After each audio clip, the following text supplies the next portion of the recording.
What are you doing right now? Maybe scrolling through your phone or lying down and trying to calm down and learn about something? Then you have come to the right place.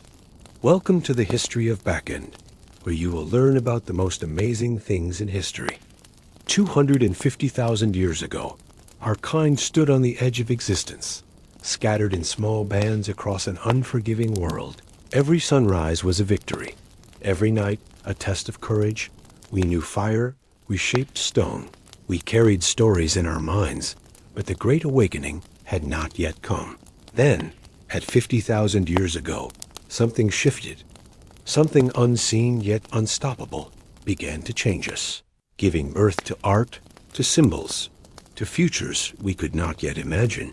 What happened in that moment that turned survival into civilization?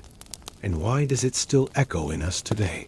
If you genuinely enjoy this type of informative historical video, then don't forget to subscribe to this channel, because it always makes me want to create more content like this. And comment below where you are watching from and what time it is. So let's get started. The Earth was older than memory, older than the first spark of language in the human throat. When our ancestors first walked its uneven skin, 250,000 years ago, the world was vast and wild, a living stage of endless wind and shadow. It belonged not to us, but to the great cats, to mammoths that roamed unchallenged, to storms that could strip the land bare in a single night. And yet scattered under these skies were small clusters of people. Our people, fragile and determined. The first Homo Sapiens, they did not know walls or cities. They did not carve borders into the earth. Their homes were wherever fire could be kept alive through the cold.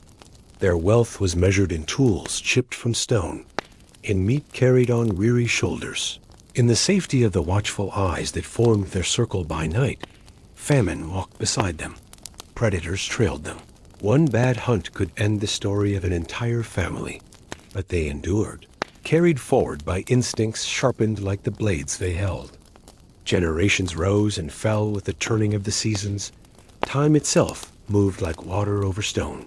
Yet beneath that long, quiet rhythm, a subtle trembling had begun.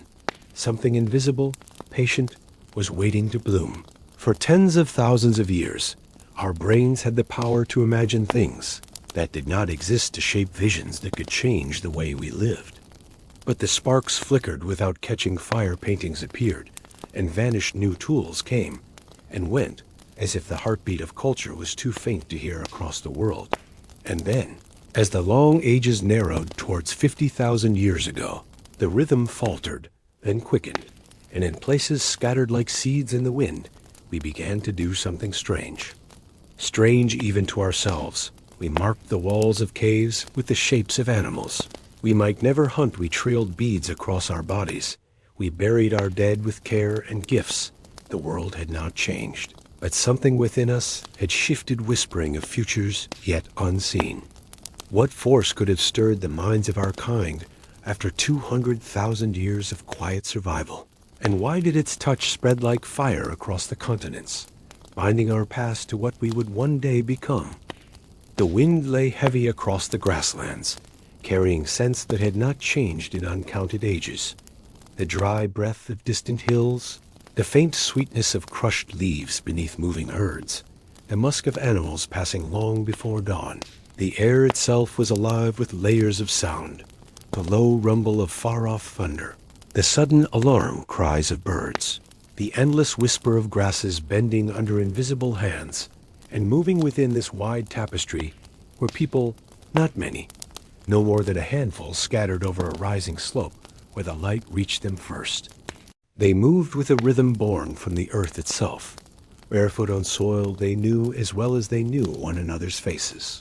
The ground spoke to them in the pressed shapes of animal tracks, in the scatter of gnawed bones left by something they might never see, in the secret breaks in the reed beds where fish once thrashed before silence came again.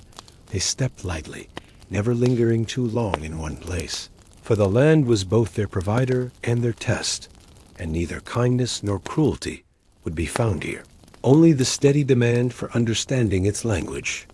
The group was bound together, not by walls or written words, but by the quiet certainty of shared breath and shared burdens. Each life folded into the others, their laughter rare yet deep when it came, their sorrow borne without complaint, their days measured in the crossing of rivers and the rise and fall of stars, in the taste of water pulled fresh from hidden springs, in the grain of stones chipped slowly into edges sharp enough to open a path into bone. Around them stretched a world filled with forms and movements that no one entirely owned, the curved shadows of vultures, describing circles in the sky, the tall outlines of antelope barely visible through heat, shimmer the black. Backs of beetles rolling over the dust with patient purpose changes came slowly here, so slowly that one might live an entire year before realizing some bend in the river had shifted its song. Nights wrapped them in cold and in questions, yet also in a comfort that could not be named. The fire was always at the center, its scent clinging to hair and skin, its warmth feeding the slow thoughts that only came when danger was far enough to forget. They watched the flames consume dry branches, changing matter to light, and in that light there was both safety and a stirring of something older than stories. The children grew around these fires, cradled not in carved homes, but in circles of watchful eyes.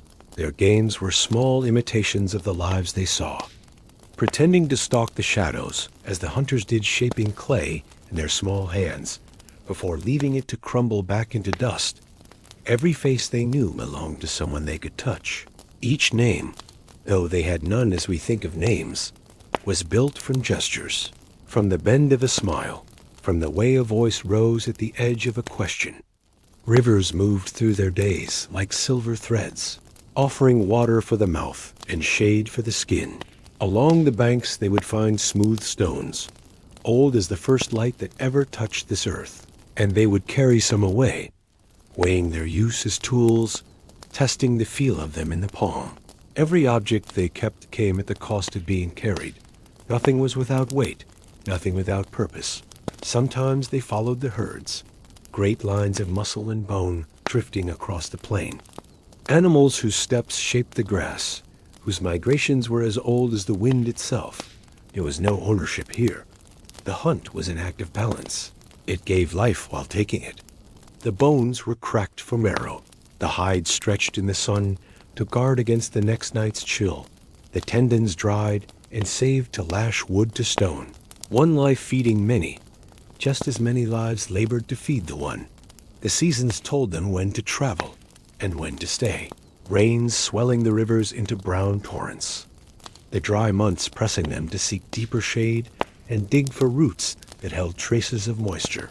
The land offered no guarantees, yet in its unpredictability, one could still read signs. The scent of new blossoms, meaning certain insects would come, and with them the animals that sought them. The drift of leaves hinting at winds that might bring storms or carry the sense of prey from far away. The elders spoke not in lessons as we think of them, but in patterns of doing, in the slow repetition of tasks until the motions lived in the hands. A child learned to select the right stone by watching, learned to look beyond the visible horizon by noticing where another's gaze was fixed. Each gesture layered upon years, an unbroken chain of understanding, reaching further back than any one mind could remember. They had no timekeepers beyond the living world, but they knew when the dry grass began to lose its color that hunger might walk among them. They knew by the stars when to move toward the shelter of rock overhangs. They knew by the sound of the wind in the tall grass when it was not safe to sleep without someone watching. Knowledge was not stored in places. It was carried in the body, in memory, in scars that did not fade. Yet even in all this there was beauty. Beauty not made for display, but woven into every hour. The mirrored surface of a still pool in the evening, showing the face of someone who had never seen their own reflection clearly. Before, the gleam of red berries against the silver green of dry leaves. The call of a single bird rising over the hum of crickets. Moments that were not separate from survival, but were survival itself. In rare times, they met others, not always in conflict, not always in peace, sometimes at a distance, so both sides could study the shapes and movements of the other. sometimes close enough to share meat or exchange useful things.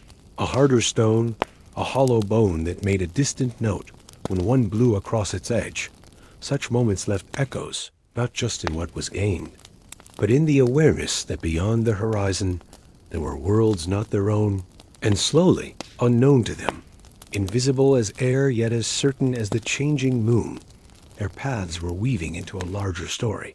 Each step taken across the grasslands, pressed into the earth, a mark that the rains could not fully erase migrations, carried ideas the way rivers carry seeds, a technique for shaping a sharper tool, a way of binding wood that held. Longer, a pattern scratched into soft ground that lingered in the mind long after the wind erased it. Dreams came at night beside the dying fire, and though no one drew them or spoke them to last beyond the morning, they lived in the hands and choices of those who woke. Perhaps a dream of an animal not yet seen would guide the hunter toward a hidden track. Perhaps a sound heard in the mind alone would lead to the making of something new. Unseen forces whispering in the space between thought and action. Above them, the constellations traced their slow turning with patient light. And though they had no names for the stars, no lines sketched between their points, they were watched as one watches an old friend, trusted to rise in places that guided their way, trusted to vanish and return as the seasons circled without haste. This was the clock they lived by, the calendar they carried without knowing they did so.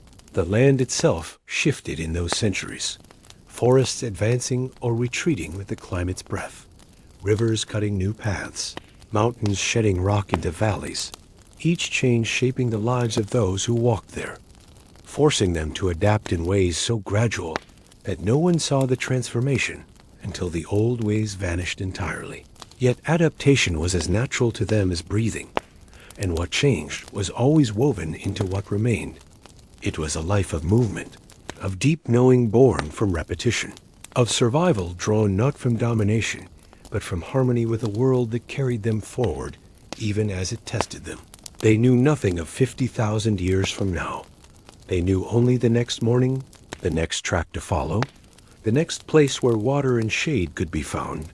Yet every gesture, every choice, every teaching given to the small hands of the young was building toward something unseen. In them, without their knowing, the slow current was already flowing toward a moment when the scattered sparks would join, when the quiet would give way to a rush of color and sound unlike anything the earth had yet known. That moment lay far ahead, but every heartbeat, every step taken through the grasslands brought it closer.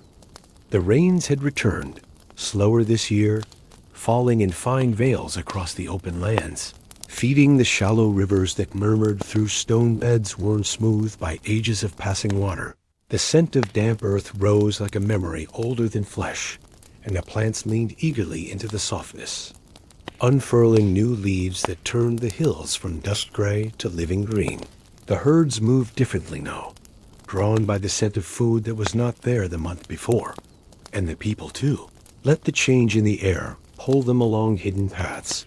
They did not think of themselves as travelers, only as those who followed where need called. Yet their journeys left an invisible thread, winding backwards through valleys and along ridges, a thin line binding points on a map that existed only in the body, not in the mind. These were not migrations with destinations, but wanderings that found shape only in hindsight, guided by rivers swelling or shrinking, by wind carrying the voices of distant rains, by the slow turning of the sun's great circle.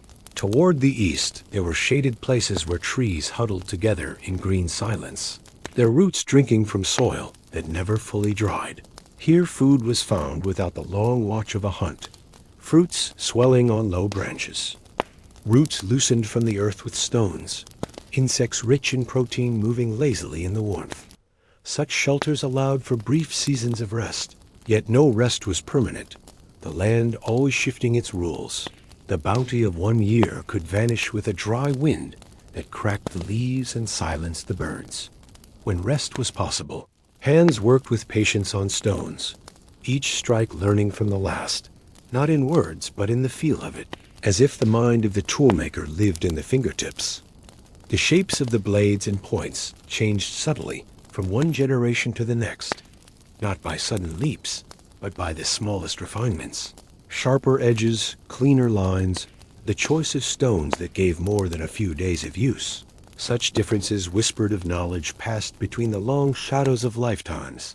In these moments of quieter plenty, the sharing of food was also the sharing of small treasures. Shells worn smooth brought from a far-off shore. A piece of crystal that split the light in strange ways. The dried pod of a plant whose seeds rattled when shaken. Such things were not only useful, they held an importance of another kind. One no hunger could demand, it still carried meaning, even if none could explain its weight in words. Sometimes these gatherings shared faces that would not be seen again, crossing paths with people from places the home group had never walked. There was caution, for the world carried dangers, not only in tooth and claw, but also in the hands of other humans. Yet there was also curiosity, and in those careful trades, meat for stone, bone for hide, ideas moved, a curve in the making of a blade, a way of binding sinew that held it tighter, a color found in the earth that could mark the skin for reasons not yet fully formed in thought. The air itself seemed wider after such meetings, as if the land was not one endless repeating plain, but a weave of many different worlds, each held by those who knew its shape better than anyone else could. And so the quiet knowledge grew, bit by bit, never written, never stored in any place, but the hands, the eyes, and the memories of those who moved through it. With the rains came the growth, with growth came animals, and with animals came the hunt. The chase was not a sport, but a necessity, the gathering of many bodies moving with one purpose.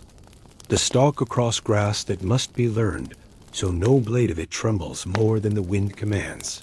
The attention to the sound of breath, one's own and of those nearby. The precision of a throw whose success meant full bellies, and whose failure meant days of fatigue. Every hunt carried the memory of countless. Others practiced again and again until the body itself became the teacher. The hunters knew the seasons not by counting days, but by the changes in the animals themselves, the swelling bellies of the grazing herds, the thicker coats in the cooler shadow of the year, the absence or abundance of certain tracks, left in soft mud along the water's edge. All these spoke the language of time with greater accuracy than any mark could record. Far to the south, the coastlines carved their identities against the waters, folding into narrow inlets and wide beaches of pale sand. Here, the people found another kind of plenty, arranging stones into simple hearths where the smell of roasted shellfish curled upward into the sky. They learned the patterns of tides, the moon's draw on water that left behind pools rich with slow-moving life. They walked the edges of the waves, leaving footprints to be swallowed at the next rise, the sea giving and taking at a pace older than any human step. This knowledge of different worlds, the coast, the grassland, the hidden forests, was not gathered by single groups alone, for paths would eventually cross again, and in the meeting there was shared recognition, roots of understanding stretching far beneath the surface of things. There was comfort in seeing that others endured the same trials, knew the same dangers, and found the same ways through them, even if their faces were strange. Children born into such seasons grew with the same quiet swiftness as the antelope cows, learning through watching, through mirroring the work of their elders. The making of tools, the carrying of embers to a new camp, the gathering of certain leaves for tending wounds. While they played in the dust, their small hands shaping earth into imagined things, they were also shaping the skills that would one day keep them alive, though no one spoke of it this way. The pace of life did not rush.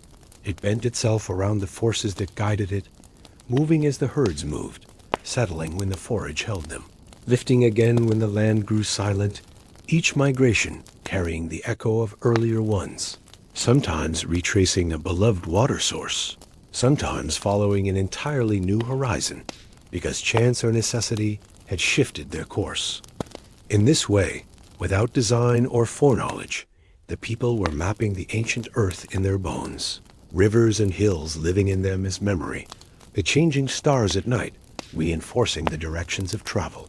Even without names, they carried a living script written in experience, a record more lasting than marks on wood or stone. Could have been in these shifting, constantly reformed landscapes, the creation of fire was no longer a wonder here. It was a companion so constant that to lose it was a danger to all. The skill to coax a spark was not for every hand.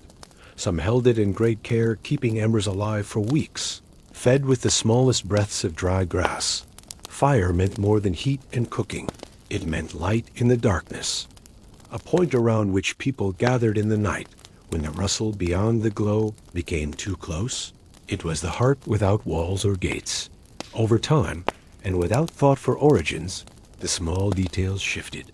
In one river valley, the shape of spearheads took on longer points, better suited to the prey there. In another, the hides were scraped thinner, making them easier to carry on long walks beneath the sun. The seeds of variety were taking root, though no one saw it, and in their quiet ways, these variations were the first signs of the branching story that would one day touch every land on earth. The sky turned above, endless and unbroken, the sun's path marking their days. The shadows stretched and folded on the earth as the months passed, always the same and yet never repeating exactly. And in that rhythm, a deep memory embedded itself into the people's lives, a sense that all movement was part of something continuous, that nothing truly stood still. The land began to change beneath their feet, not in a single season, but in the stretch of many lifetimes. The familiar grasses gave way in places to dry soil, scattered with pale stones that baked under a sharper sun. Trees grew farther apart, their shadows thinner and shorter during the hottest hours, and the water that once pooled in shallow places after the rains now sank quickly into the ground, leaving the air tasted with dust. The people moved not as wanderers chasing novelty, but as keepers of an ancient agreement with the earth, an unspoken knowing that when the land began to whisper in hunger, when animals grew lean and birds fell silent, the time had come to look beyond the horizon. New ground might hold what the old was forgetting, and so they walked, not for adventure, but for the quiet pull of survival. Those who walked ahead often saw shapes in the distance they had never seen before. Tall ridges rising suddenly against the flat plain, their sides painted with the pale lines of rock older than any living thing. The way the wind wrapped around these heights was strange, carrying scents no one could quite name. Some sharp like crushed leaves, others sweet and heavy, trickling like unseen water. The earth seemed to be speaking in new voices here. Along the bases of these stony walls they found caves, mouths carved by time and water, cool when the world beyond baked in dry heat.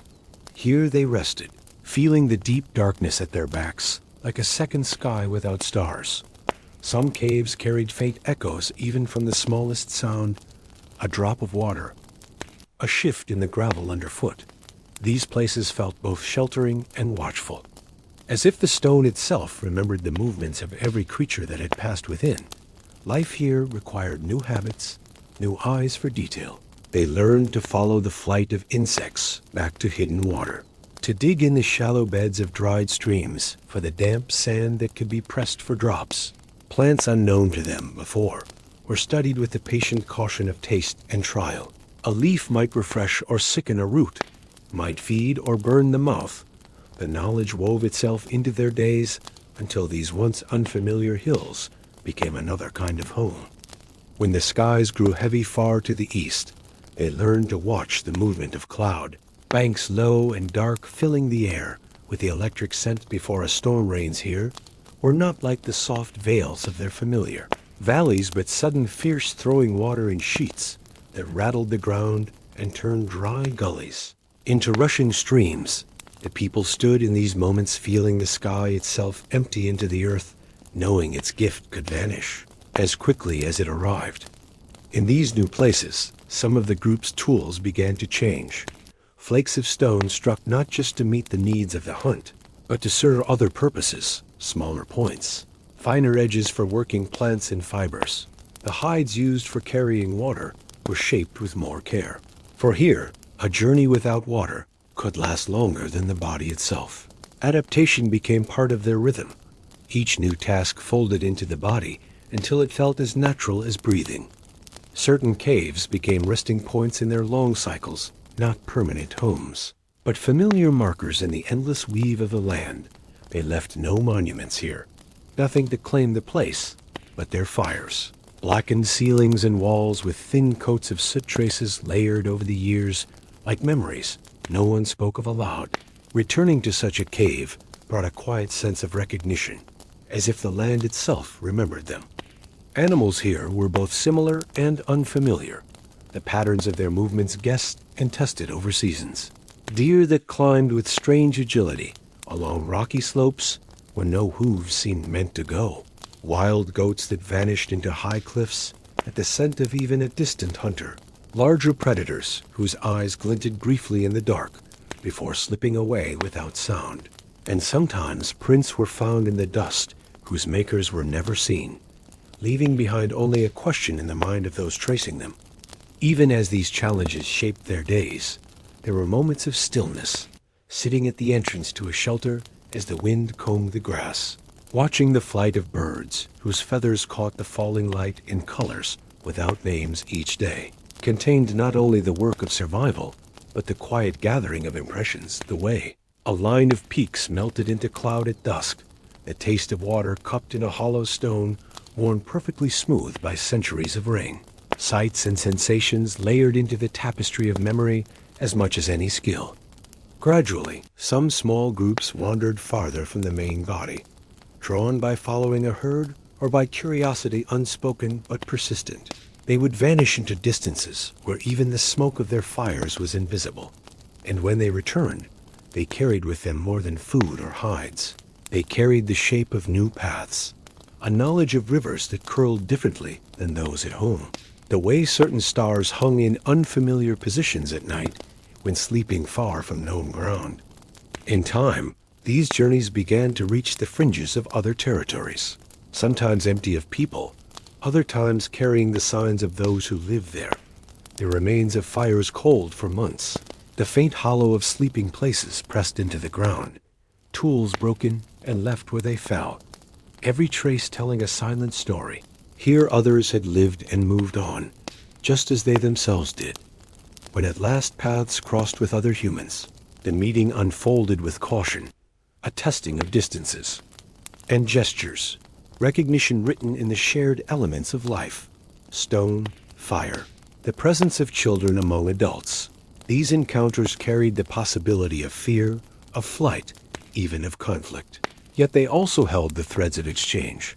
Sometimes it was small, but it was enough for knowledge to leap from one people to another without the need for language. From such threads came new colors in their earth paints, new ways to bind wood, seeds they had not seen before, the knowledge of where to find a stone, unlike any on their own lands. Each meeting, whether friendly or tense, became another stitch in the unseen fabric, connecting all who walked this earth. No one planned this weaving, yet it grew with the slow certainty of vines across a wall. As the lifetimes turned these small expansions outward, carried some groups into lands of greater cold, where frost traced the edges of leaves.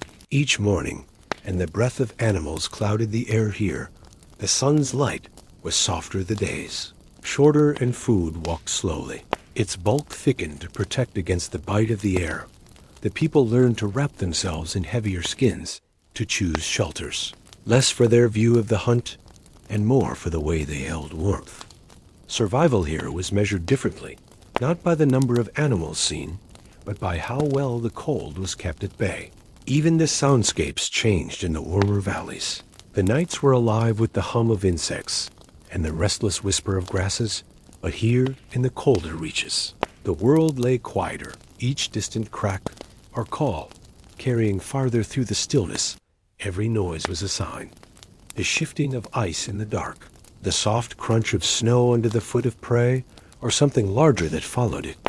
Children in these colder lands grew up learning to read the press of paw prints in snow as easily as others learned the marks in dust. They played around fires, whose smoke rose straight into the night without the wild bending of wind. They learned that water could harden into shapes that shattered under a blow.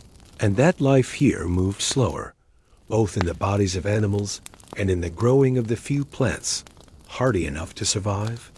Though the spread outward was uneven, and some groups would never leave the lands where their first steps were taken, the pattern had begun the slow dispersal, the testing of the limits of where Homo sapiens could endure. Every journey outward carried forward the quiet threads of connection and change seeds, scattered into soils far apart, touched in turn by winds that carried the scent of distant places back into the hearts of those who remained. And as the world heard the soft footfalls of these small groups, it was already preparing trials that no memory could predict: shifts in climate, twists in the land's shape, events that would turn some journeys into ends and others into beginnings. The sound of the sea began long before they could see it, a low, steady breathing that never faded, rising and falling as if the horizon itself was alive. The air changed as they drew closer, carrying with it the taste of salt and the cries of unseen birds wheeling over waters that stretched farther than thought could follow. For those whose lives had unfolded inland, this edge of the world was unlike any place they had known. Here the line between land and water shifted with the pull of the unseen moon. Mornings began with the sea retreating, bearing stretches of wet sand gathered with the husks of shells and the slow movements of stranded creatures. Afternoons saw it return, swallowing every track and every sign of what had been taken. This rhythm was unbroken, older than the herds and the rivers. A tide measured only by two forces, gravity and time. Food gathered here was unlike any taken on the plains. It did not run, though it could hide within rock pools or burrow under sand. There were mussels clamped tight to stone, crabs that moved sideways in quick, clattering bursts, fish that could be coaxed into nets woven from plant fibers. The work was steady and sometimes slow, yet it offered a kind of certainty in a world where certainty was rare. This gathering, however, was not without skill. To reach certain shellfish before the return of the tide, to read the color of the water for signs of schools darting below, to move barefoot across sharp reefs without a misstep, these were acts of learning as refined as the stalk of a land hunt, and they engaged every sense.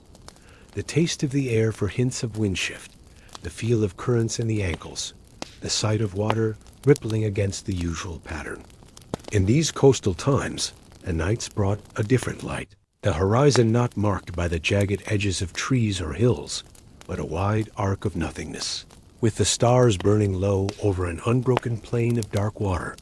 The fires lit on the shore reflected in the wet sand, multiplying their glow, and the waves offered a sound that softened the edges of thought, lulling even the restless into stillness. The shells, taken both for food and for other reasons, began to travel back inland with those who moved between the grasslands and the shore. Some were chosen for their size, others for their color or the way they caught the light. Certain pieces were pierced and strung together with fibers, resting against the skin, not for the carrying of food or tools, but simply to be there. It is not known why the first person chose to drill into a shell, to thread it on sinew, and let it hang where it could be seen. Perhaps it was for recognition, perhaps for beauty, perhaps without a reason at all beyond the satisfying weight of it. Yet this act, repeated, shared, passed among others, became something more, a sign not for all, but for those who understood. Inland, life continued much as it had.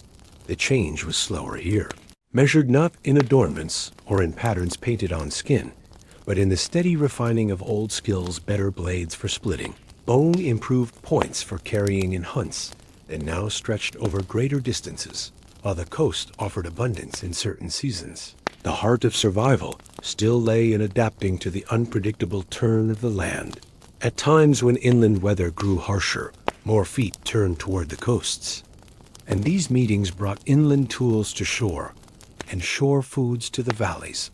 The trade was not formal, not bound to any spoken or agreed rules, yet it happened often enough that even without a common tongue, ideas found ways to cross the space between groups. Some inland wanderers returned, not only with shells, but with new ways of binding tools.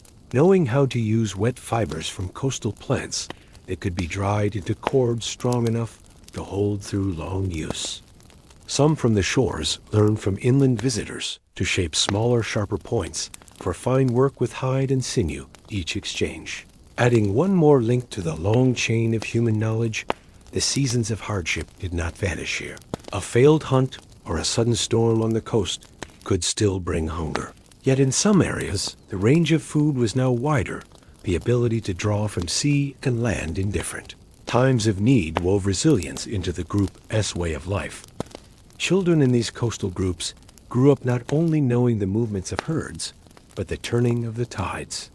They learned to mark the passing moons by the fullness or the emptiness of the shell banks they played at the edge of waves, darting back when they rushed in, daring each other to stay closer, their laughter mixing with the roar and hiss of water, pulling away over stones. The cliffs became gathering places as well, offering long sightlines over the water, places where the winds tore the hair into wild ropes, and the call of seabirds drowned the sound of speech. From such heights, they could see storms coming before their weight reached the shore. They could watch the shimmer of fish schools far below, their movements like shifting shadows beneath the surface. In lands further south and east, where the temperature stayed gentler through the year, these coastal ways of life took stronger root. People returned season after season, their fires blackening the same stones along protected coves. Small markers began to appear, lines of shells set in arrangements that had no practical purpose, patterns traced in sand or in the dust of rock shelters that would vanish long before another could return to see them. Perhaps made for no one, but the hands that made them. Such gestures have no voice, yet they speak of something stirring, a mind beginning to linger on meaning beyond the immediate needs of hunger or shelter. The first steps toward what we would one day call symbols were as quiet as footfalls on wet sand, far inland away from salt and tide. The winds carried other changes. There were shifts in weather patterns. Some regions grew wetter, others drier, and these demanded migration not for the curiosity of exploration, but for the necessity of life. These movements sometimes crossed into lands touched by other human species, and though most encounters left little trace, it is likely that more than goods and tools passed between them, the mingling of blood creating threads in the human tapestry it would carry through. To distant futures, the world was still vast, its open spaces stretching between scattered bands of people who might never know of each other as existence, yet every meeting, however rare, was a point in a network slowly building across continents here. A coastal hunter teaching an inland traveler the way to open a mussel without breaking the shell there in inland. Flint knapper showing a seaside gatherer the ideal strike to shape a point from brittle stone. And somewhere, perhaps by firelight, someone traced their finger in the sand, making a line that curved in ways. They liked only to watch the wind erase it, yet feeling something important had been done in the act, even without witnesses, without permanence. The seas themselves were different then. Shorelines further out in some places, swallowed in others, the great ice sheets of distant lands holding water that would one day return to the oceans, changing their shape. Yet to those who lived at the edge of the sea, the horizon's breadth was unchanged, infinity in one direction, memory in the other. Here the pace of life mirrored the tide, predictable in its rhythm, yet always shifting in its detail. A world where abundance and absence followed each other like shadows. Where the gift of today could be gone by tomorrow's shift of wind. This was as true inland as it was by the water, but the coast made its truth visible in the pull and push of the waves. It may be that living with such a constant reminder of change taught something that would remain in humans long after the details of their tools and foods were forgotten, in awareness that nothing stands still. And yet within that movement, there is a pattern one can learn to follow. Far ahead, in ages yet to come, this pattern would become the foundation for the rhythms of planting and harvest, the cycles of trade and travel, even the turning pages of a story. But here, now, it was only the sound of waves against stone, only the shimmer of shells lying just out of reach before the tide returned. The people gathered what they could, carried what mattered, and when the season tilted again, moved onward, back inland or farther along the coast. Following the signs the world gave them, steps pressed into wet sand or dry earth alike, each one part of the long path that would one day lead humans into every corner of the world. The air began to change in ways that carried more than the scent of distance. It was not just the rain that shifted, but the entire color of the seasons. Skies grew flatter in tone, light filtering through with a brightness that felt thinner. Mornings held more chill, and the wind sang differently in the empty spaces between trees. The people felt this without needing to measure it. They responded as every living thing does, by moving, by seeking the lines in the land where life still gathered. In some regions, great blooms of green appeared after the rains in valleys where water was trapped by ancient stone walls. These pockets became refuges, rich with the movements of animals and plants, attracting human groups again and again until paths were worn into the ground. Here the cycle of return began to take root. The same shelters reused, the same waterholes approached with the same cautious scanning of tree lines. Such familiarity bred not just safety, but a feeling of belonging to a place, even if only for a season. The coastlines in certain areas grew gentler, low tides revealing stretches of sand so broad it seemed they might never end. And the people lingered here longer each year before turning back inland. The harvest from the water requiring patience, but promising less risk than the chase of swift prey. It was in these lull periods, when the body's immediate demands were met, that the hands became freer. Around fires and rock shelters, where the sea's breath could still be heard, stones and shells began to gather in small piles, not thrown aside but kept near, some drilled and smoothed, others rubbed with ochre until their surfaces blushed deep red. These were not stored for trade or use in the hunt, at least not in any way a later eye could define. They seemed instead to mark a shift, the act of shaping something not meant to pierce, cut, or hold weight. On the cliffed coasts northward, spike-toothed fish were taken with barbed bone points, shaped fine enough to pass through water with little resistance.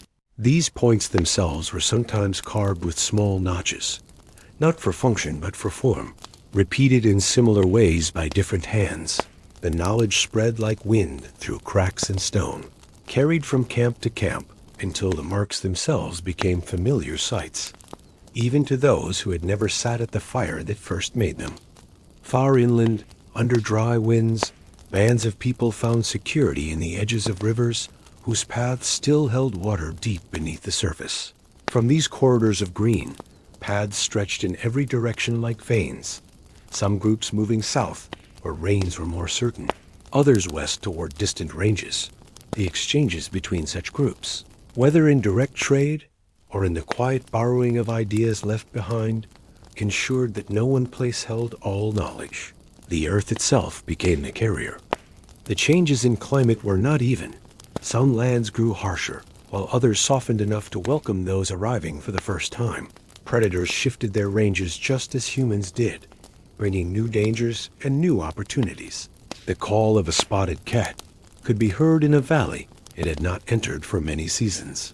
Herds moved along altered routes, driven by the absence of grass in old grazing grounds. All of these shifts required a sharper reading of the landscape and the sky, a deeper listening not just to the voices of the group, but to the countless unspoken messages of the wild. Even at the edges of survival, the need to mark meaning persisted. Ochre stains appeared on tools in places not touched by food or work. Hands left prints on cave walls where light barely reached. Open palms pressed into mineral dust and then into living rock. The shapes both utterly simple and endlessly human, their making repeated enough that it was no longer the rare act of a single chance-driven mind, but a pattern, a thread telling of a shared impulse. Those hands belonged to people whose lives were still bounded by the same truths as their ancestors. The hunt, the gathering of food, the carrying of fire. Yet their minds now carried spaces where beauty, identity, and recognition had begun to grow alongside survival. These were not bursts of sudden genius. but the slow layering of habit, the way drops of water carve shapes into stone without haste. By the shore, nights sometimes brought gatherings larger than usual, several bands meeting in a cove where the cliffs shielded the beach from most of the wind. Fires here burned bright, their light doubled in the mirrored sand. Food was prepared, shells piled high from the day's gathering, and alongside the eating came the sharing of stone from inland quarries, of pigments scraped from the earth far from the coast, of woven cords strong enough to lift heavy loads. In these meetings, trade and kinship wove into one fabric. The young watched more than they joined, learning both the skills and the unspoken rules of movement between groups. They learned when to offer, when to receive. They learned the subtle gestures for peace. It carried meaning, even between those whose spoken words were different. And these gestures themselves became part of the inheritance, passed on as deliberately as the ability to start a flame. The changes in the land sometimes made the return impossible. A storm could strip the shore clean of its sandy shelf, leaving jagged rocks and currents too rough to gather from.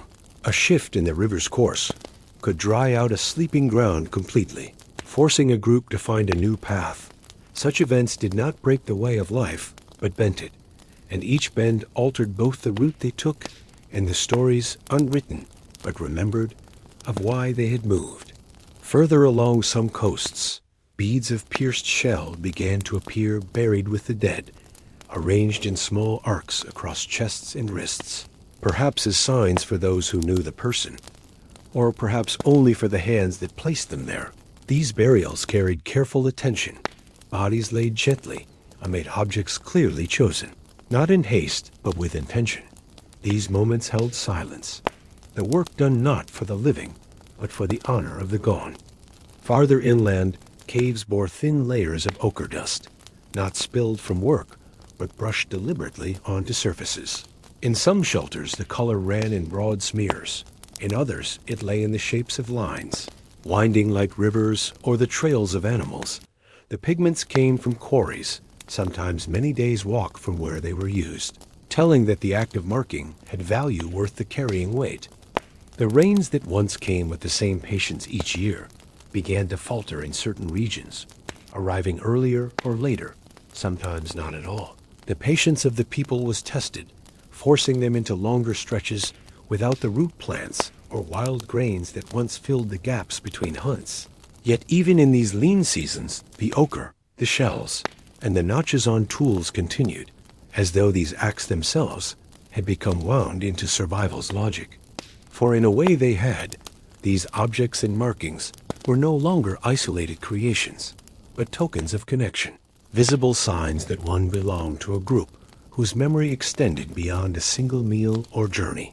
They were the quiet proof that survival was not only in the hands, but in the identity, in the sharedness of life. Climate and time pushed them along new corridors, further than some had gone before, and while many paths brought them again to places known, others curved into lands without familiar scents or shapes. Here they carried their symbols and skills as part of themselves, gifts for the moments when new faces watched them from a distance, and decisions had to be made about approach or retreat. The horizons felt wider now, not only in distance, but in possibility, as if the movement of people had started to braid the far edges of the earth together, slowly, invisibly, yet with a strength that would hold. And though this truth lived only in the deep marrow of time, each group added to it without thinking, without needing to think. From these scattered coasts and valleys, from the rocky spines of highlands to the shaded floors of caves, a single story was taking shape, its strands thin and fragile still. Yet it was carried forward every time hands chose to mark stone, to pierce a shell, to weave a pattern from fiber, not because it was needed, but because it meant. The sky had its own way of telling of change, the color paling earlier in the day, the light holding a cooler edge, mornings heavy with mist clinging low over the ground.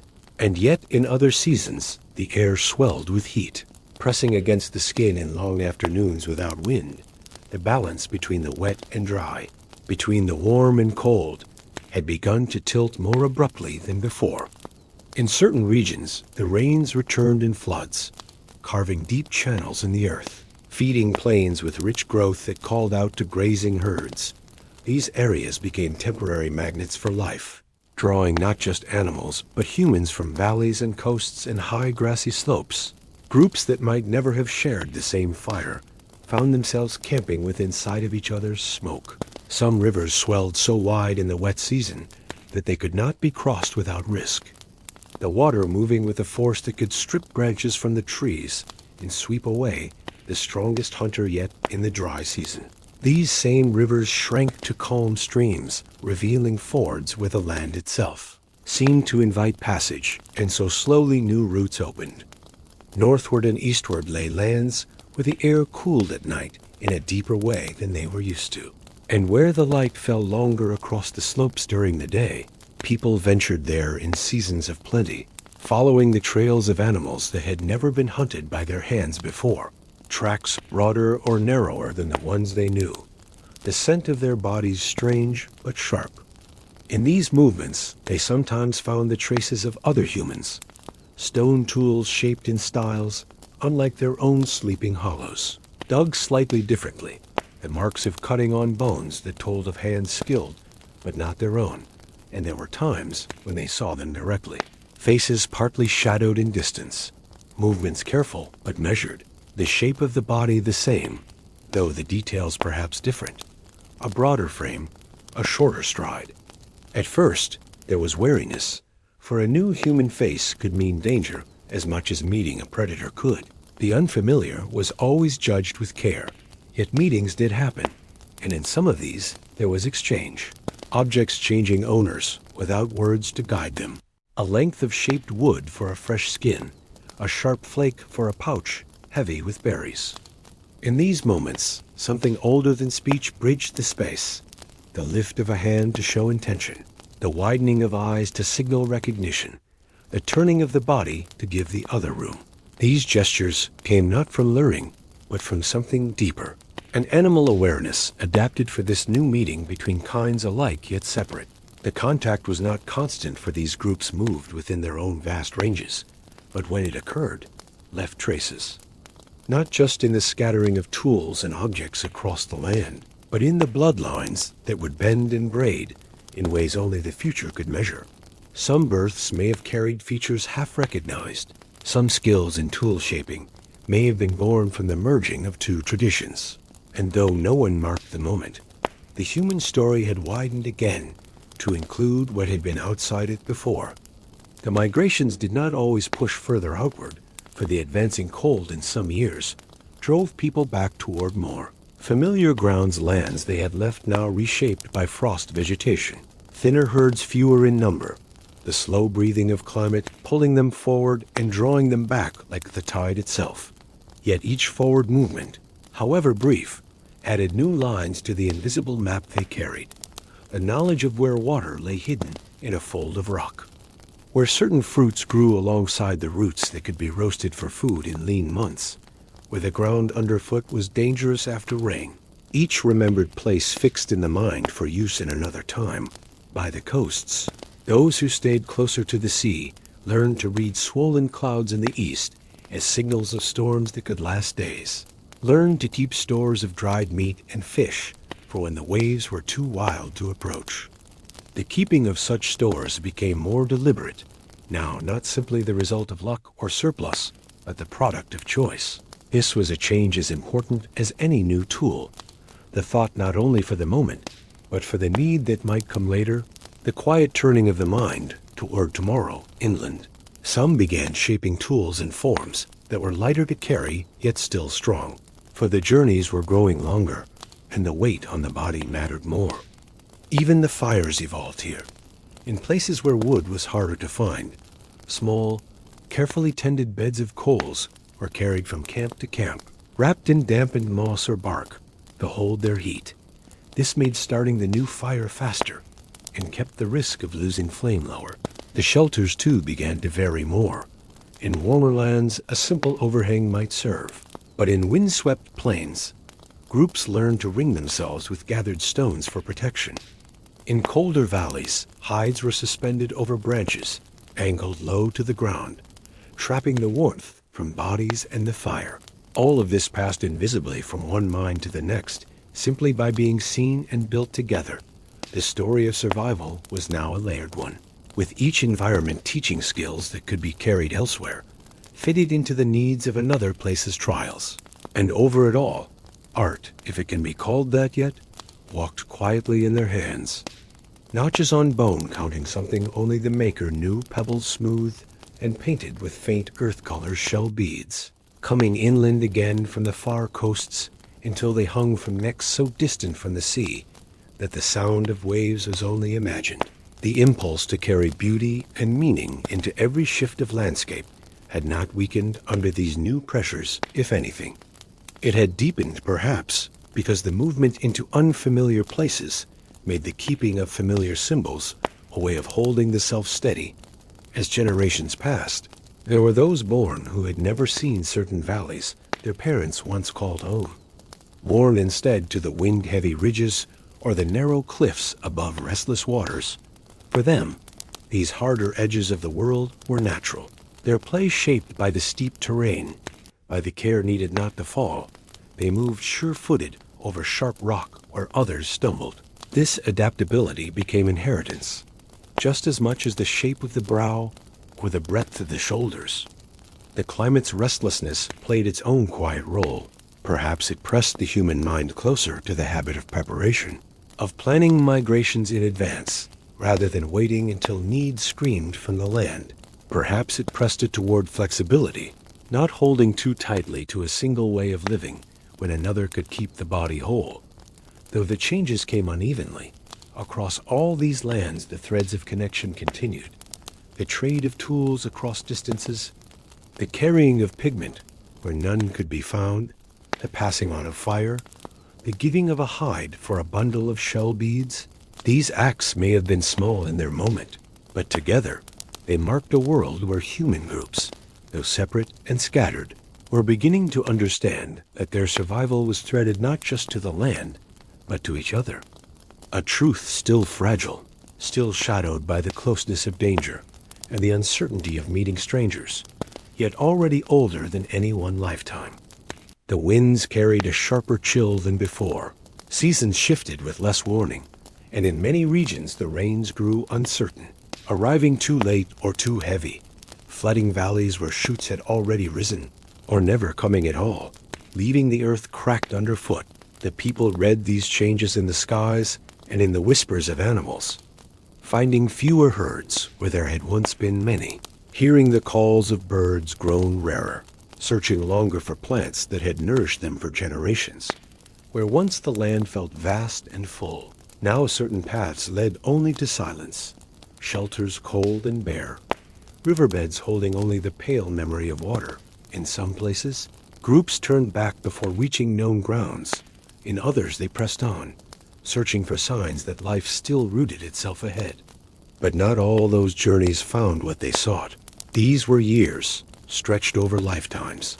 When human numbers shrank, the reasons born from many threads at once, the hunger that followed droughts, the exhaustion from longer hunts, the passing of sickness through bands that had shared a fire, no single event erased whole valleys of people. But the slow weight of hardship wore against them, and the sound of voices that once rose in gathering grew thinner across the land. In certain refuges, however, life still clung with stubborn strength. There were coastal stretches where the sea's rhythms never failed, still offering shellfish and fish, even when the hills behind lay dry. There were highland hollows where snowmelt fed small streams through every season. There were hidden springs that turned desert edges into rings of green each year. These places became havens, holding their people close. In such havens, connections between those who survived deepened into something more deliberate, the sharing of food, the care for the weak, the teaching of skills to every hand regardless of age or strength. These habits were not born from kindness alone, but from necessity, for in smaller groups, each life mattered more visibly. Each absence left a greater hollow.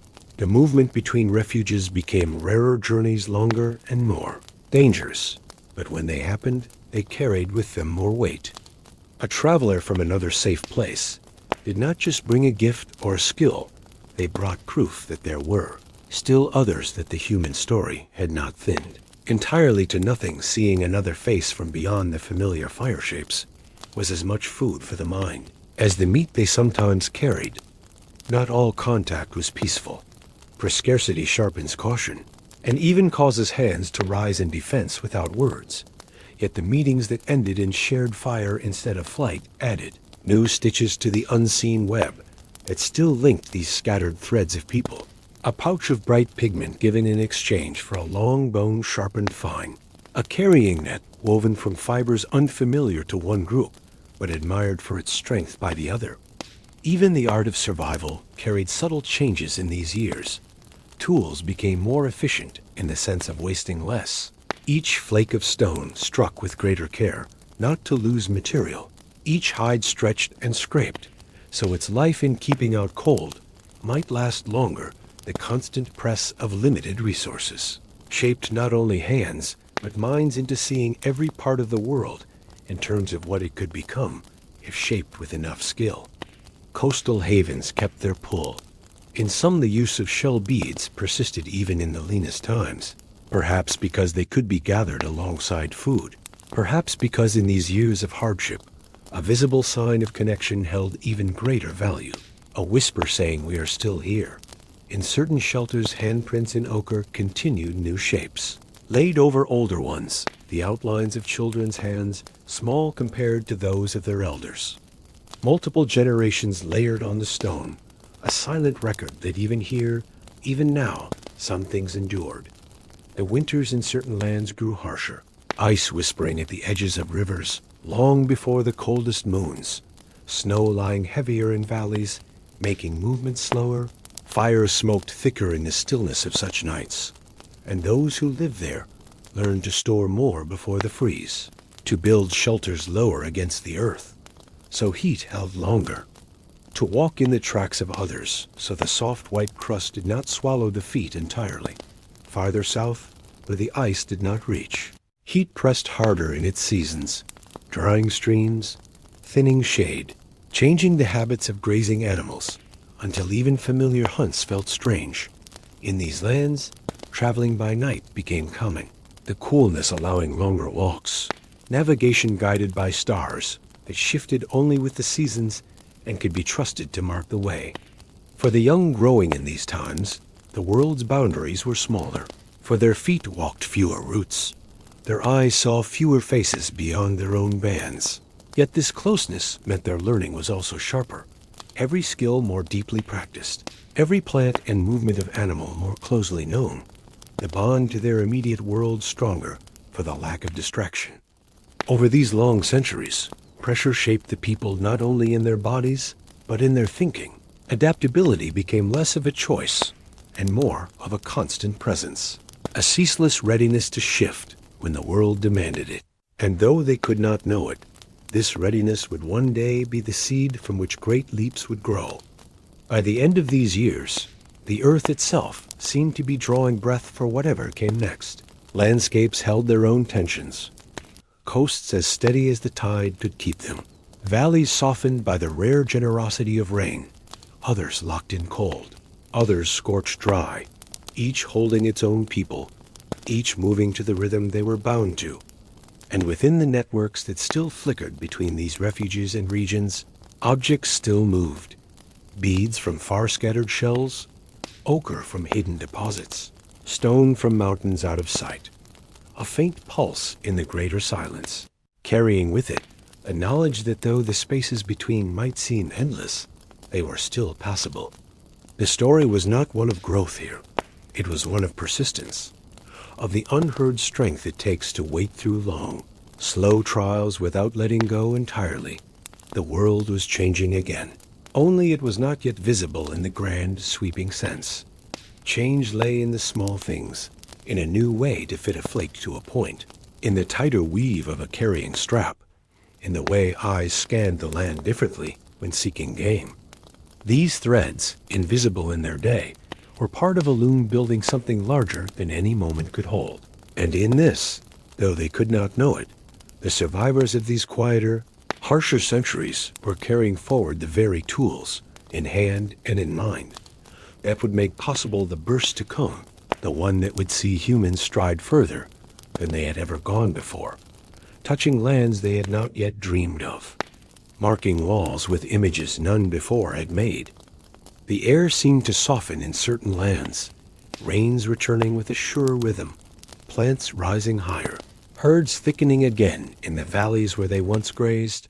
It felt to some as though the years themselves had grown kinder, though others still walked in harsher places where relief had not yet arrived, the difference between regions now greater than it had been in many lifetimes.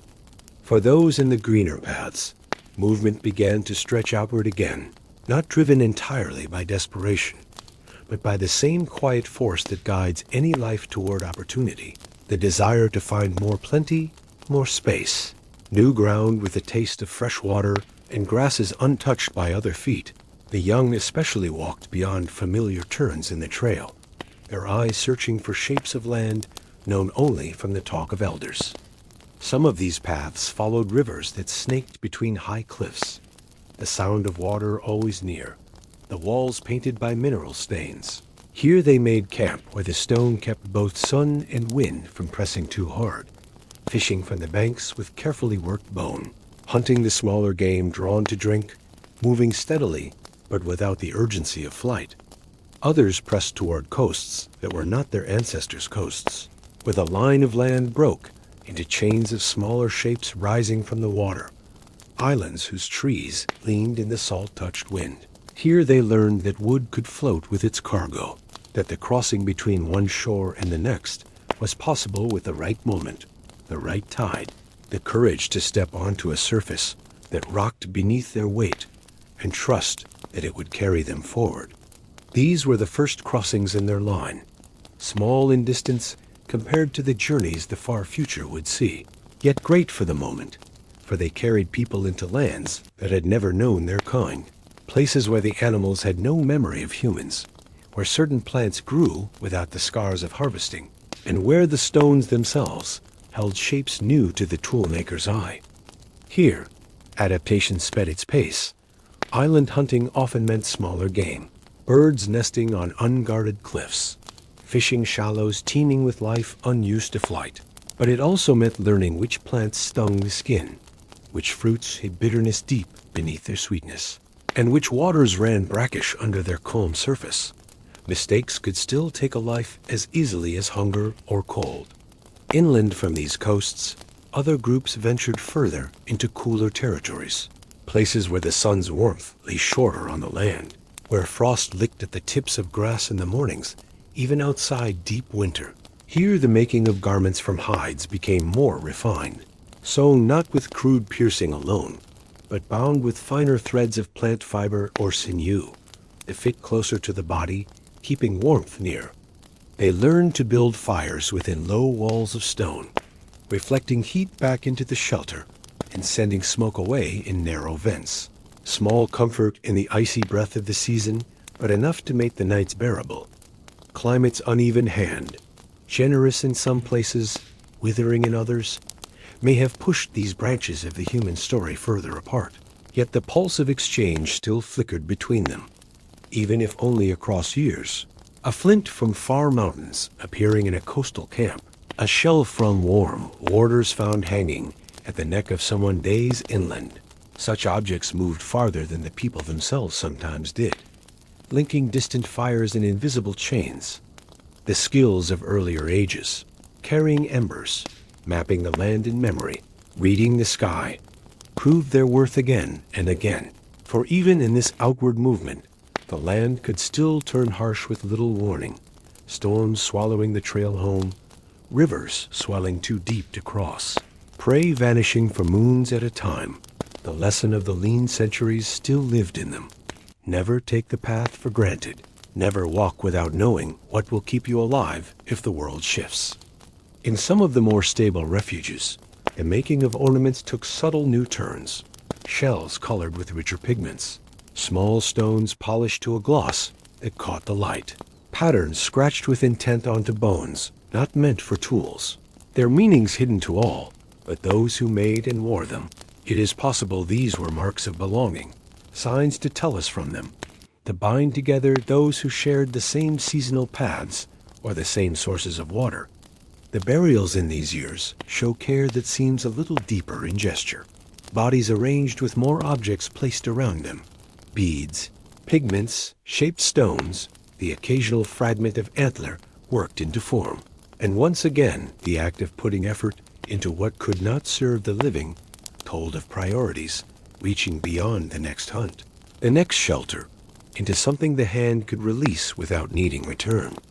Farther eastward, people crossed into lands where other humans had walked longer, lands where the climate's pulse still shifted, but did not press as hard toward extremes. Here lines of contact blurred, ideas moving between different kinds of humans, until it is impossible to tell where one origin ends and another begins. These exchanges may have been brief, seasonal, or rare, but their impact in time was far-reaching. And across all these movements, slow though they seem when measured in days, the earth itself was changing beneath the feet, shorelines creeping inward or outward with the melting and forming of far-off ice, rivers cutting new mouths to the sea, corridors of green opening through what had once been dry, corridors closing as forests claimed ground again. No map was forever, each generation relearning the land as though for the first time. In this teaching, the children's game still echoed survival, throwing stones toward moving waterweed as though it were prey, hiding in trees from the approach of companions pretending to hunt, weaving grasses in patterns just to see if they would hold, each play silently practicing the motions that might one day feed them, warm them, keep the fire alive another night. The span between then and the coming spark of 50,000 years was still great, yet the shape of the human world was widening at an accelerating pace. Small leaps in territory, in skill, in the variety of life they could claim as home.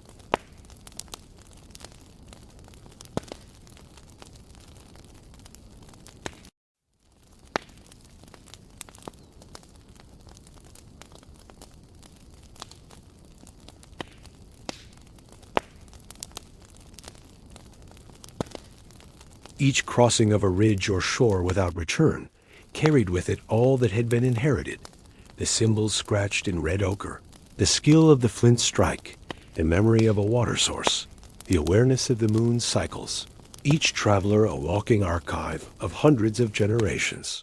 And in this way, step by step, these outward threads were stitching the edges of the human world toward its future whole. The trails that once bent back toward the familiar began, in certain bands, to keep moving forward, the pull of home loosening with each season, the edges of known ground blurring into new hills, new rivers, new skies filled with unfamiliar constellations. Some who walked these paths would never see their old shores again, though their voices and skills would live on in those who journeyed alongside them. The lands they entered were not all welcoming. There were regions where no water ran and no shelter broke the wind, flat reaches where the sun pressed down until thoughts slowed and the body longed only for shade, and forests so thick the light was broken into green shards above, the ground soft and cluttered. There was no uniform face to the new world, only a shifting palette of challenges, and in each, the people bent their habits to meet its demands. Toward the northeast river valleys unfurled in long curves carving routes that pulled groups. Deeper into inland corridors their banks humming with insects and threaded with the prints of unfamiliar animals, some carrying great antlers, others broad and lean. Built for speed in the open, the hunters learned their patterns as they had learned every pattern before. By watching each small movement each way, the wind carried a scent before the animal itself was seen. In southern reaches, routes followed coasts now marked by wide tidal flats and mangrove shallows, where fish and shellfish were gathered in stretches of patience rather than bursts of chase. Here time was measured in the slow rise and fall of water, in the steady accumulation of harvest laid out in baskets woven from reeds, and in the constant repair of those baskets under the shade when the tide pulled farthest out. Small islands beyond the mainland drew the brave, their shapes hazed by distance and the shimmer of heat over the water, the crossing to them possible only with careful timing and knowledge of the currents, sometimes moving along lines of stepping stone islets that barely rose above the tide, carrying fire wrapped in damp fibers and dry grasses. These crossings carried not just people, but the imprint of their homeland in the shells and stones they brought, preparing new hearths in new lands. Farther still, groups began stretches of travel, so long and broken by so many pauses that the arc of their journey would cover much of their lives. Children born in one camp would grow to adulthood far from it, learning the songs of their parents, yet knowing nothing of the landscape that birthed those verses. Their own stories bound instead to rivers, trees, and coastlines no ancestor's eye had seen. Symbols, those once rare acts of personal or group marking, began to hold more consistent shapes in this period. Beads of similar size and form turning up in camps far apart, red and sometimes yellow ochre, applied in broad, deliberate ways on shells, stones, even on the edges of tools. There were lines carved into pieces of bone and ivory that skirted the edge between pattern and picture, repetition giving them a weight of meaning, even if its voice is lost to us. These objects traveled with their makers, carried through long arcs of migration, sewn into clothing, strung around necks, lying close to the skin for seasons. So long they became part of the person's scent and feel, perhaps offered to others in moments of alliance or given in parting, perhaps simply kept the way one keeps something that touches an inner thread of self. The dead, in some cases, were now laid to rest with more than one object: strings of beads, pigments laid thick, tools placed near the body, sometimes near the hands, perhaps to keep their skill with them into whatever lay beyond. These gestures were not universal, but they had spread far enough to leave their trace across widening distances, their persistence suggesting that the act itself had become part of identity, a quiet declaration of what it meant to live human, and then to be gone. The networks between these moving groups, though never permanent, flared often enough to keep the flow of ideas alive. In the exchange of tools, there might come also a new knotting of fibers. In the meeting of hunters, a story of where the herds had moved, or of a place where the water ran year-round. Threads of knowledge thickening into woven cords that tied landscapes together more tightly than they had been before. Climate continued its restless work, pushing some regions into greater greening, even as others grew harsher, raising shorelines here, lowering them there, opening paths into once dry basins now rich with life, and closing old routes with flooded valleys or new stretches of desert. No single generation saw all of these changes at once, but across lifetimes the map shifted underfoot, and those who adapted to its shifting were the ones who pressed on. The children of this time grew up watching this motion, learning not only the shapes of plants and trails, but the lesson that any path might vanish, that the trail ahead should always be read with fresh eyes. Their play mimicked the crossings of elders, balancing on fallen logs near shorelines, weaving reeds into loops, staking out small circles of stone, and pretending to tend fires that were no more than sunlight caught in the white sand. By the later years of this period, humans had reached places that lay weeks of travel from the lands counted as home a few generations before.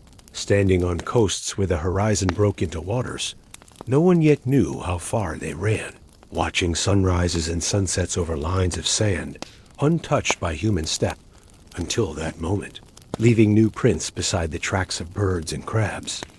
These expansions were not rushed. They moved at the pace of life itself, stopping when food was steady, moving when seasons turned, or when opportunity flickered at the edge of hunger. Yet they held a direction, a momentum that hinted at a rising energy in the human arc, the sense, unspoken yet felt, that the world was wide and it could be walked into. And so the cords of migration thickened, one strand bending northward into the shoulders of great continents, another sliding along chains of islands, another threading inland rivers under the arch of trees, all carrying the same quiet inheritance, all pressing closer to that threshold, not far ahead now. when the pace of change would suddenly quicken, and art, technology, and shared memory would take a leap that would echo through every age to come. The wind on the coast carried the same salt taste it had for countless generations. But for those who now stood there, the feeling was different, heavier somehow, as though in its breath lay the memory of every step taken to reach that shore.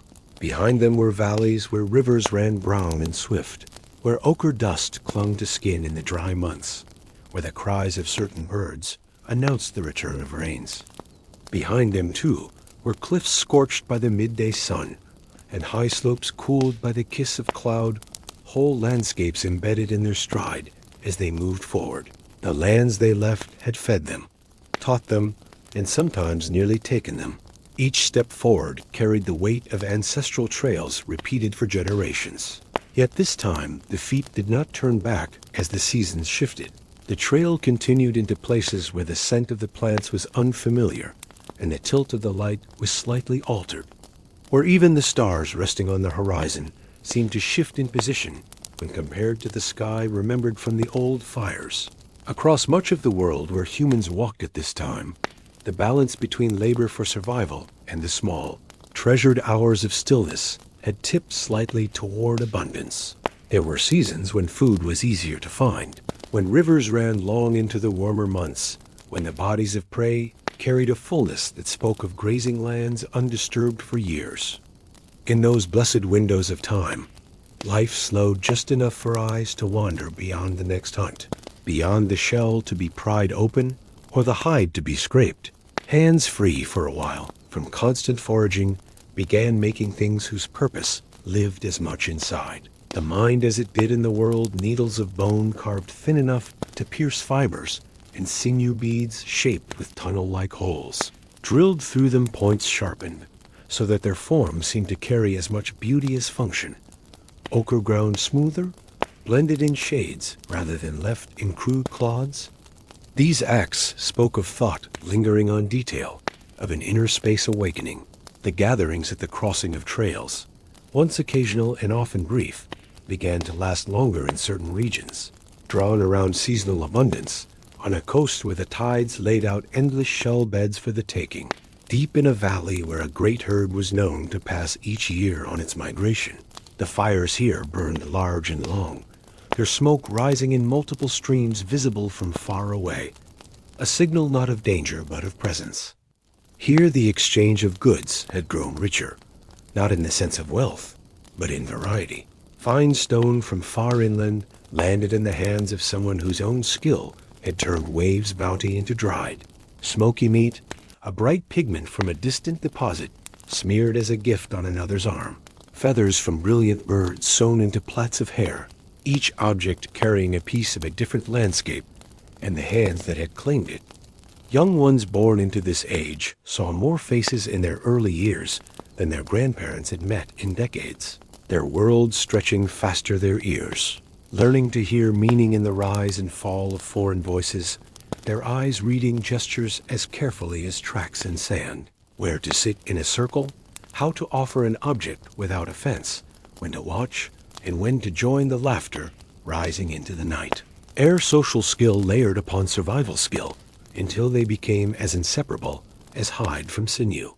In the inland forests of the north, where morning mist clung low to the ground and sunlight broke into thin gold across the branches, people began using both stone and bone in ways that served finer, subtler tasks, carving not only spear tips, but small hooks for fishing in the narrow rivers where casting by hand was impossible.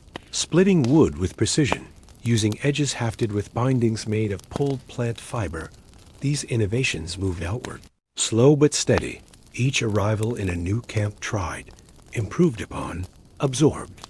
Coastal people still crossed to offshore islands, bringing with them shells for beads and stones for tools. The crossings themselves often leaving no mark, but a memory and perhaps a trail in wet sand erased within the tide's turn. On these islands, seabirds nested unafraid until the first human hands took their eggs.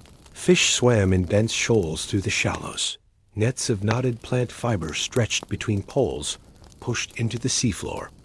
the rhythm of pull and catch filling baskets for the drying racks, food that would travel with them when they moved again. In some regions, the symbolic gestures of earlier centuries became so ingrained they were no longer separate acts, but part of life's fabric.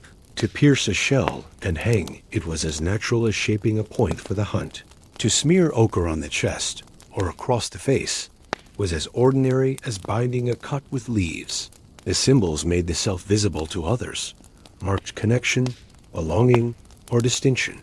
They spoke without speech in a way every group understood. The care for the dead deepened in detail. Pigment laid not only on the skin, but around the body, beads strung across limbs, tools laid in place, as though to be carried to an unseen place. In these ritualized gestures there was tenderness without words, a silent investment in the idea that identity did not simply vanish when breath faded. No single group did this everywhere, but where it was done, it seemed to reach from the living into something beyond the immediate moment. By now, the scope of human travel spread immaculate threads into nearly every corner of the old world that could sustain life, north into thinner air and sharper cold, south into warm lands damp with heat, eastward along rivers that curled into forests, west along coasts into caves that opened toward an endless ocean horizon. With each expansion came more blending of ideas, materials and genes until differences blurred. And what united them? Their adaptability, their creativity, their bonds began to overshadow the miles between. Even without one central flash of change yet, there was a hum running through the species, a readiness like dry grass waiting for a spark, not from the desperate edge of starvation as in earlier bottlenecks, but from the accumulation of every experiment, every journey, every lesson that had worked just well enough to be remembered. It showed in the refinement of tools and adornments, in the frequency of encounters across distances once thought too great, in the confidence to step into unfamiliar ground as if it were simply the next step in a long walk rather than a gamble for survival.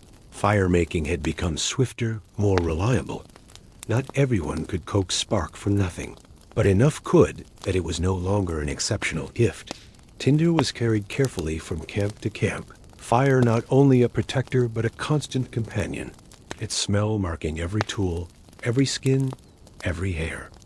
In the glow of it, ideas were shaped and shared, a knot tied one way by a coastal weaver finding its way onto the haft. Binding of a spear inland, a method of stacking fuel from the far north, now used beside the equator to keep coals alive all night. Even as abundance made some movements slower, the underlying culture of motion, of following opportunity, of adjusting routes when signs demanded, never faded. And this willingness to move meant that the knowledge base of the species was vast, because any place visited, even once, could become important again.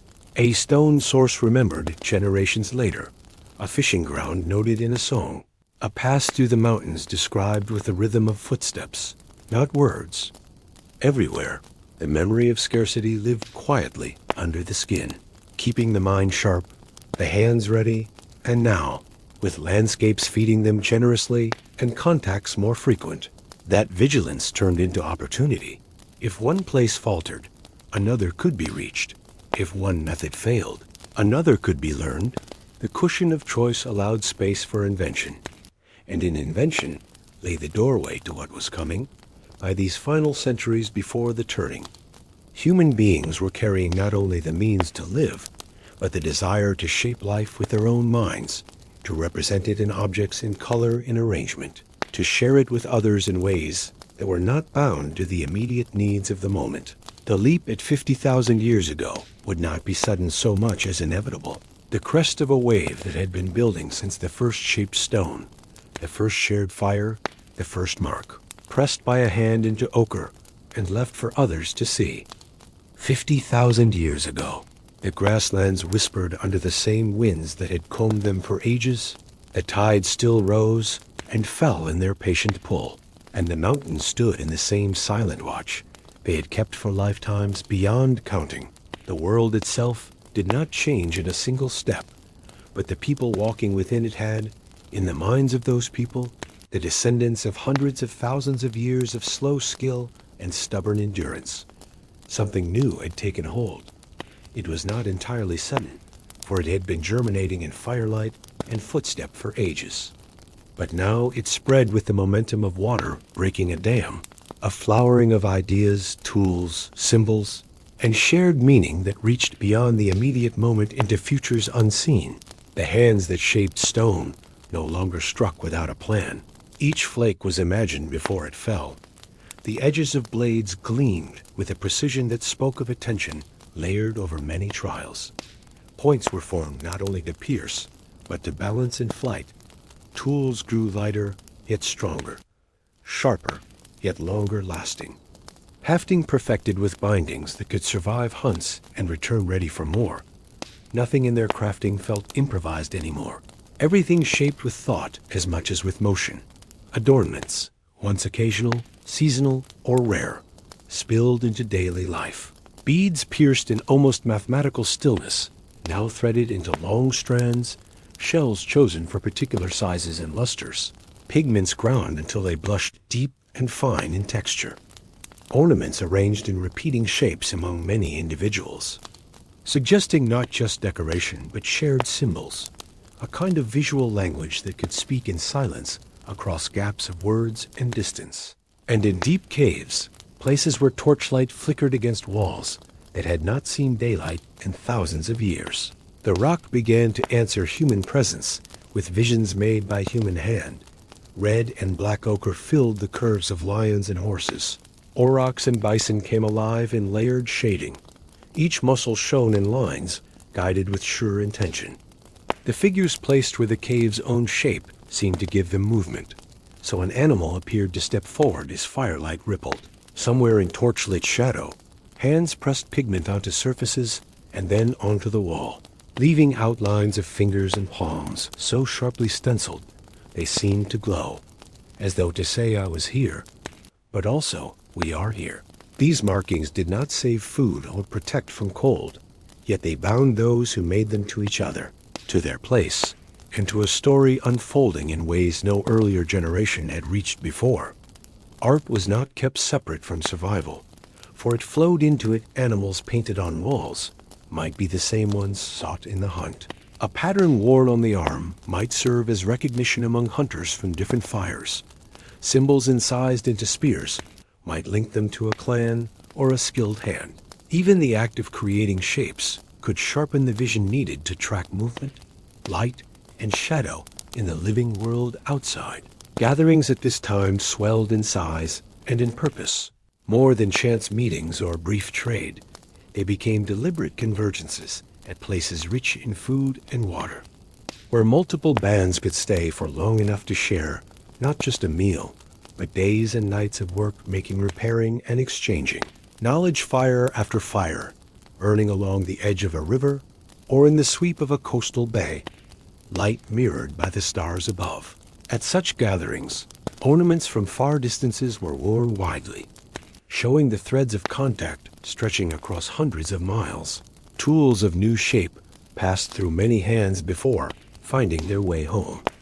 Pigments of colors rare in one place, but common in another, stained skins and hair.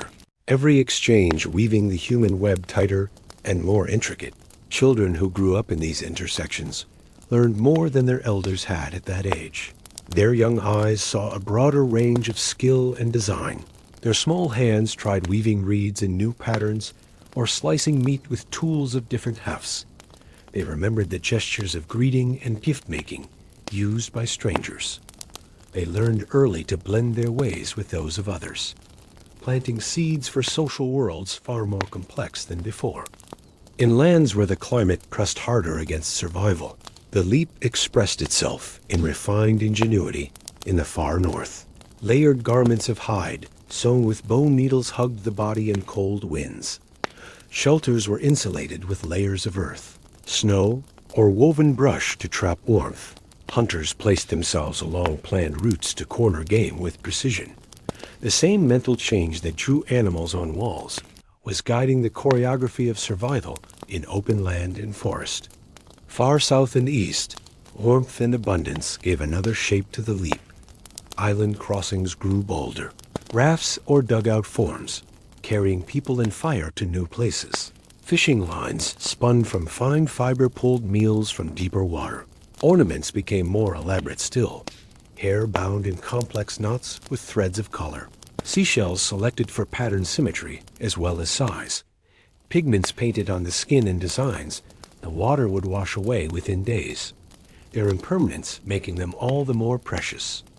And eastward again, into long humid forests, people learned to move with the rhythms of birds, insects, and fruiting trees, shaping tools from bamboo and hardwood as easily as stone, marking themselves with colors drawn from leaves and roots as well as ochre, speaking in patterns that echoed the pulse of their environments, every ecosystem drawing from the same leap, yet giving it its own accent.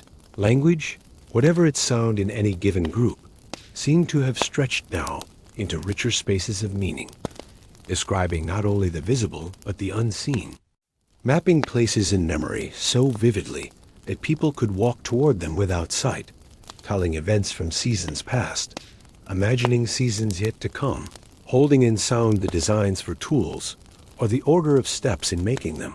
This expanded voice guided decisions far beyond the now, binding the present to the possible. Songs might have drifted into this expanded voice more deeply, shaping memory in rhythm, teaching in repetition, tying the act of work to the breath of music, giving voice to stories too layered for one telling. The sound of many voices, child, elder, man, woman, folding together under the same night sky. All across the human range, the leap meant the making of things that lasted, not only in substance, but in meaning. A bead from one coast might one day lie thousands of miles inland and still carry the honor of the place from which it came. A pattern on the arm might outlive the hunter who wore it, remembered and repeated in others. Tools of a certain hand might be recognized after their maker was gone, a kind of thread through time now binding the living to their dead, in the great arc of all that had come before. This was the first moment when the human story could be read not only in survival, but in continuity, the weaving of lives into something greater than the sum of its separate camps and trails. Survival was still the heart, but to it had been added the flowering of connection, of representation, of envisioned futures. The spark at 50,000 was no single event, no sudden blaze in one place alone.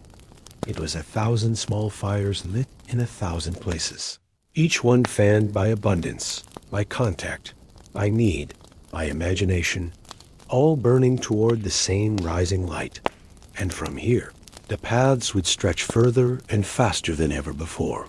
Groups moved now with a new confidence into lands their ancestors could not have reached, into Australia's sun-stamped expanses, across narrow seas into island chains, north into the colder plains, where game grew massive under the lengthened light of summer, into the mountains where rock and ice stood like guardians over the valleys each step, carrying with it the art, the tools, the symbols, the voices that had been shaped in the long climb to this point. Though geography and climate still decided the routes, humans were no longer only shaped by these forces. They were shaping back, altering landscapes by concentration of gathering, shaping animal movements with planned hunts, leaving their marks so deeply in certain shelters and cliffsides that those places still hold their voices even now, in the pigments and cuts and carvings that time has not yet erased. With this leap, the species had stepped fully into a shared and deliberate presence on the earth, the kind that records itself in more than footprints, that teaches beyond one generation by intention, rather than only by imitation. From this moment on, the pace of change could quicken, not because the world had grown less wild, but because humans now carried in their minds and hands the means to make it bend toward a vision that exceeded survival. It was in this turning point that Homo Sapiens became something the next 50 millennia would recognize without question as us. From 50,000 years ago onward, the Earth began to feel the human step in places it had never known before. The pulse of migration quickened, not like a sprint, but like an unending tide, each year's movement slight to those making it. But across centuries, the distance from the old home fires multiplied until they lay far over the horizon of memory. To the south and east, groups pressed across the narrow straits into lands without memory of our kind shores, where the cries of seabirds had risen for millennia without human answer. Islands edged and reefed their shallows, gleaming with fish unshaped by any fear of two-legged hunters here.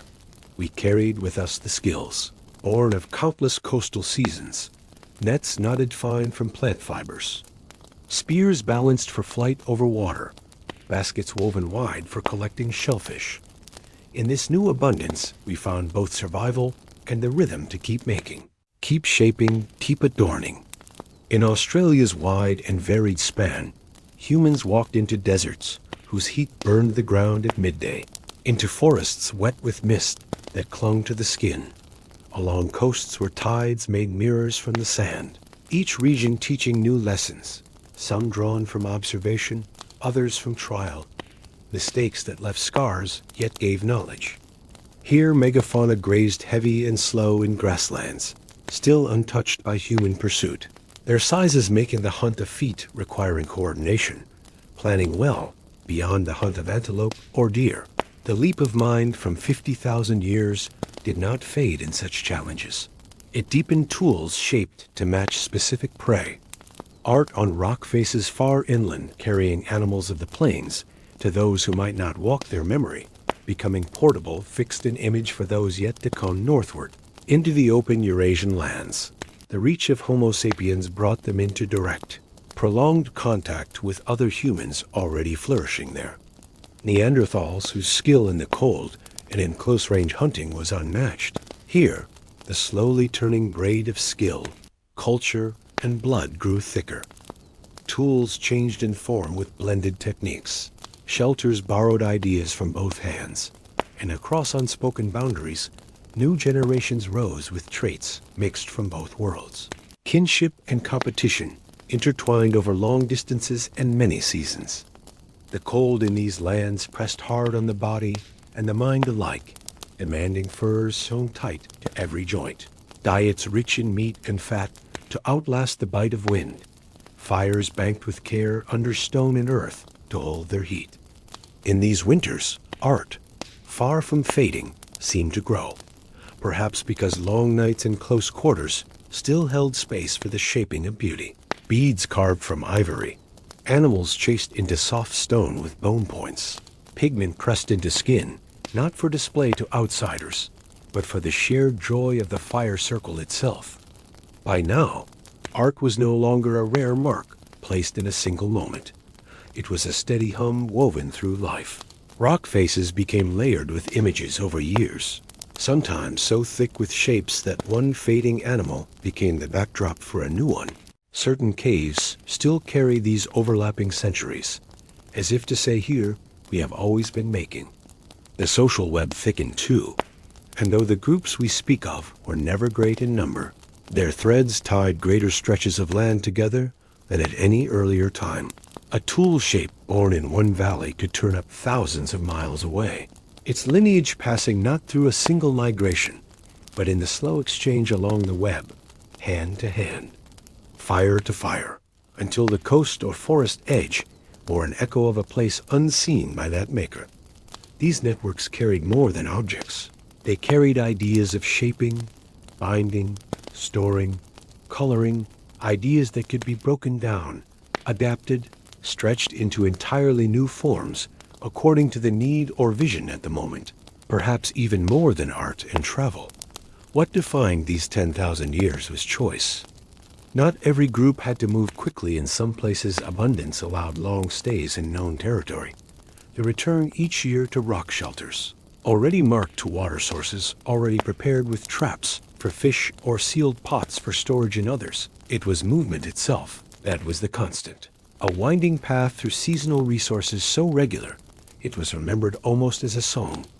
The choice between these ways was shaped by both land and culture, and it told of a human mind flexible enough to make a home from almost any rhythm. In Africa, the old heartlands where Homo sapiens had first emerged, the flowering of culture was no less rich for being closer to origin. The coastal, And inland peoples carved their own long sequences of art and ornament, refined new tool shapes, sustained traditions that tied deep ancestry to present breath. This was no static world, watching its descendants walk away. It was a living web sending its own branches outward, even as it deepened its roots. By the later centuries of this stretch, every environment that could meet the demands of human life, from ice-edged plains to salt-bright coasts, from deep forests to open steppe, had felt the weight of two-legged steps in each human's bent, the raw matter of their surroundings, to serve them while folding themselves into its pulse. Water was trapped in skins or carried in plant vessels. Heat was shaped and held in windbreaks or stone rings around fire. Food was preserved in ways that lasted beyond the days hunger gatherings were planned, with foresight shaped by years of exchange. And above all, there was the sharing of identity, in the bead shapes and the pigment marks in the art scratched and painted on stone. We see the signal that humans were telling each other. We are us no matter the ground underfoot, and this us could span great distances for the first time. Human culture was no longer bound to single pockets of land. It was portable, transferable, adaptive, and expansive all at once. The leap at 50,000 had spread its light fully now into every distant branch of the human world, turning sparks into embers into brighter flames. In the millennia to follow, this resilience and creativity would carry our kind through the upheavals still waiting in the turns of the ice, through the narrowing and broadening of seas, through the shifts of prey and plant. The age of survival alone was becoming the age of shaping, of placing patterns into the world that would outlive their makers to speak for them. The earth's breath had turned cold in these centuries, ice pressing down over high lands and creeping toward the lower plains, winters sharpening their teeth and holding them longer, summers brief, their warmth a fleeting guest. In these chill ages, the difference between life and loss could be decided by the depth of a shelter, S-walls, or the tightness of the stitch along a hide. Yet even as the air grew thin with frost, the human presence spread deeper into the continent-sized cold, following herds that carried fat reserves built in the brief lushness of summer meadows. Mammoth and bison, reindeer and horse, their migrations guiding human steps, giving paths to lands where rivers carved through ice and wind-blown grass covered the ground. In these unforgiving climates, craftsmanship found another surge tools shaped to purpose with refined skill. Long blades, struck from prepared cores of stone with such precision, they seemed almost planned in the mind before the hand began. Bone and antler carved into barbed points for hunting in the snow new bindings. Using sinew dried to a tautness that would not loosen even in weeks of weather, needles pierced more finely to stitch hides into garments layered for the coldest nights. The shelters here became more elaborate than in earlier centuries. Hides stretched over bone frames in the open tundra, where no tree grew. Walls banked with snow or packed with earth, fires kept alive through storms that could leave the landscape unrecognizable at morning. Some camps built partly into the earth, using the constant temperature below the frozen surface to steady the air inside. If survival was harsh, it did not narrow the human mind. It deepened it. The cold lands bore some of the most lasting colors and forms in human history. In France and Spain, the walls of deep caves bloomed with art that remains vivid even now, the flicker of torchlight revealing bison whose muscles ripple in the lines of pigment, horses mid-gallop, reindeer lowering their heads to graze. These were not the faint marks of earlier ages, but fully realized visions, images layered with shading and depth, animals drawn in places where the curves of the rock itself gave them life, as if they were moving through real space rather than frozen in paint. Sometimes the figures overlapped in deliberate patterns, suggesting the memory of abundance, the sense of herds and movement filling those ancient lands. Handprints, open or in stencil, continued to appear among the animals, the outlines often smaller than expected, telling perhaps of women, men, and children, alike pressing their presence onto the cave walls, leaving behind a declaration of "here we are," alongside the animals they knew so well. Farther east in the cold open plains of Siberia, ivory from mammoth tusks was carved not just into tools, but into shapes of animals carried in the mind. Small figurines of lions, mammoths, human forms, portable echoes of the world around them. These objects crossed camp to camp, perhaps gifted, perhaps traded, perhaps kept as anchors of identity in a moving life. This was also the time when other human species still walked the land, though their numbers had thinned here and there. Encounters still happened. The sturdy forms of Neanderthals in the cold valleys of Europe, Denisovan traces farther east. The exchanges of earlier millennia, genetic and material alike, had already left their mark, living on invisibly in the blood and more visibly in the shared presence of tools and shelter ideas that bore mixed signatures. But in these centuries, the encounters grew rarer, until the trails of these other kinds of humans faded from the world, leaving Homo sapiens alone to carry the story forward. In warmer belts, away from the reach of the deepest ice, human life kept its own rhythm. Their art and adornment grew just as richly, shells traded farther inland than ever, beads arranged in complex weaves, pigments painted not only for ornament, but perhaps for ceremony, rhythmic gatherings in which music and dance carried shared memory and binding across the group. In some places, ochre was still used to mark the dead, burial sites holding layers of care and intention, tools placed beside bodies, ornaments laid to rest with them, weaving the same thread of connection that ran through the cold caves of the north. The scale of movement across the continents in this age was immense, roots running from the warm coasts of Africa up into the icy plains of Europe, from the Asian heartlands into the islands of Southeast Asia, and beyond into Oceania's reach, every journey carrying some fragment of culture, a style of blade, a bead pattern, a carving farther than before.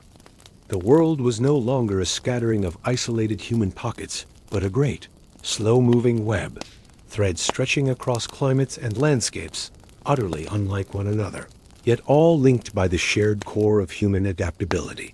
And still, in the evenings, the firelight inside shelters revealed the small weaving of fibers into cord, the slow hollowing of bone into flutes that sang in the wind, the scraping of pigment onto cave walls and curves. The hand had practiced over and over, till vision and movement became one. These acts were no longer peripheral to survival. They were part of it, binding communities, teaching skills, expressing belonging, carrying the mind beyond the next hunt into the long arc of meaning that made life more than endurance. By the close of this cold millennium, the human mark was written not just in tools and footprints, but in the deep language of art and symbol, speaking across tens of thousands of years to anyone who could step into a cave mouth and see as the torchlight danced. It was a declaration, quiet but unshakable, that Homo sapiens was here not only to live, but to shape the world into a mirror of its own vision. The earth lay under a colder sun, or so it seemed to those who walked these years. The wind carried a bite that could find the skin, even through layers of fur. Snowfields stretched across valleys where once grass had rolled green in warmer moons, and rivers froze so deeply that their voices fell silent for months at a time. The ice sheets sat heavy upon the continents, pressing down the land, reshaping coasts, carving the stone with the slow grind of their movement. In the far north, nothing green pushed its head above the snow until well into summer's brief breath. Even then those green shoots seemed to hurry, their growth before the cold returned. People living here learned to match that urgency, moving when conditions eased, chasing herds fattened for migration, storing food in caches marked in ways only their own would know, using every part of the prey, meat, hide, bone, sinew, to hold warmth and fill hunger until the herds returned again. Hunts became feats of planning as much as strength, small groups fanning out to guide an animal's path toward, others waiting in ambush, stone points now longer thinner, struck from prepared cores in shapes so consistent they might have been traced hafted to spears, with bindings sealed by hide glue, hardened in the cold air.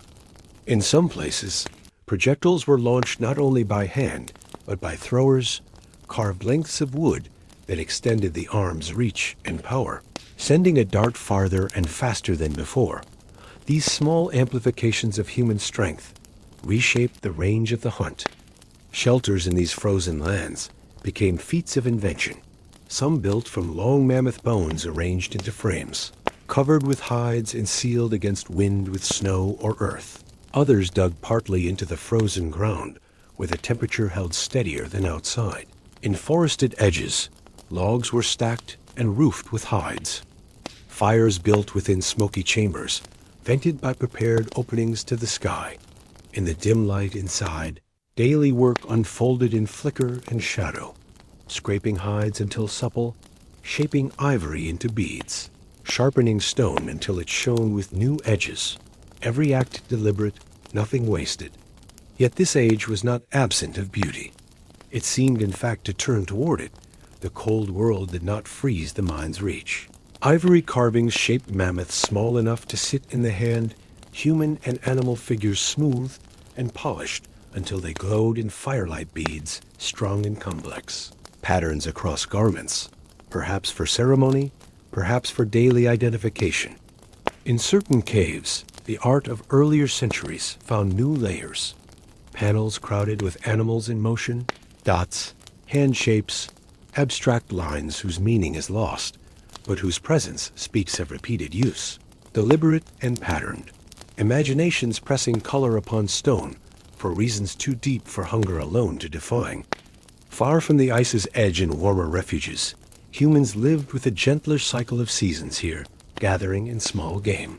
Hunting gave stability tools served less for piercing thick hides and more for processing plant fibers. Fish and smaller prey, but even here the web was connected to the cold land's beads, pigments, and blades traveled between climates in patient steps, carried hand to hand for hundreds of miles. Music appears in the record of this age, flutes carved from bird bone and mammoth, ivory their hollow shapes drilled with holes for fingers. When blown in the firelight, they must have filled the dark with tones that echoed the call of birds or the murmur of wind through stone, sound carved into material, just as pictures had been carved into walls. Another way to place the human voice into the landscape itself. The Ice Age also refined social ties in a cold world. The cost of separation was greater for every pair of hands, meant more gathered wood, more prepared hides, more eyes to watch for danger groups. Valued their members' deeply shared knowledge to keep each other alive. Winter was as much endured socially as it was physically. The skills of cooperation, built over hundreds of thousands of years, shone brightest here. The planning of hunts, the sharing of scarce resources, the passing of survival tricks, down to each child, all a quiet mastery honed over ages. Even as ice pressed the continents inward, human reach did not retreat. It found paths around the frozen highs. It learned to live at the very edge of endurance. And it carried culture into those edges without letting it diminish. By the end of these centuries, though the earth lay colder than it had in many millennia, humans could be found in almost every environment that could sustain life, from the damp caves of the south to the treeless plains of the far north. The variety of their worlds was immense, but the thread that bound them all was the same: the capacity not just to endure the present, but to carry the past in their hands and to imagine a future worth shaping, even when the cold tried to still both. The walls of ice were no longer as merciless as before. The vast white barriers in the north were melting and slowly retreating, the inner lands beneath them breaking free, first in small openings, then in great valleys, rivers returning to their ancient courses or carving new ones through stone and soil. Some lands, once locked under winter's weight for most of the year, now turned green in summer, grass pushing up, herds returning to feed, and where the herds went, people followed. Yet this was a time of change, for the melting ice was not only offering new lands, it was also taking others away. Hidden rivers under the ice broke through, hills loosened and slid, and the slow rise of the seas was swallowing old hunting grounds. Once wide coastal plains were drawn under the waves. Cave mouths fell beneath the tides. islands were cut apart from the mainland. When the shape of the earth changed, the paths of people changed with it. Those who had known only the frozen far north followed the thaw southwards, meeting forests, where new trees grew animals, unlike those in the ice fields, and other humans living in different rhythms. Some meetings brought conflict, others alliance, and some wove bloodlines together for generations to come. Hunting still held the center of life, but now the hunt itself was different. The largest prey were slowly dwindling. Mammoths fewer each season, their place taken by deer, wild horses, antelope, and along with them smaller game. Rabbits, birds, fish. Humans answered this change quickly, shaping new traps, lighter spears, bows whose arcs could drive smaller shafts with speed and precision. Flint blades fine enough not only for the hunt, but for cutting wood for shelters or hollowing boats for fishing. As the warmth spread, water became an even stronger pull on the human step. Riverside flats, lake edges, coastal inlets, these became the favorite places for camp. For water meant food, fish in their seasons, shellfish on the low tides, the eggs of nesting birds, fresh drinking water, and the paths of moving herds. People learned the best seasons for fishing, the times when certain berries swelled in damp soils, even which groups would return to the same places in the same moon. Quiet observation keeping life secure.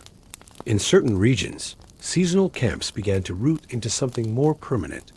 Stone rings held heavy tent frames in place. Fire pits blackened from repeated years' use. Returns to the same shelter again and again. And in these steady returns came more exchange. Beads of seashell from far coasts.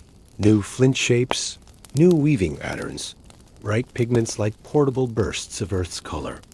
Music, too, grew more textured in this age. Bone flutes with more precise tone, wooden pipes, hand drums beating in careful rhythms.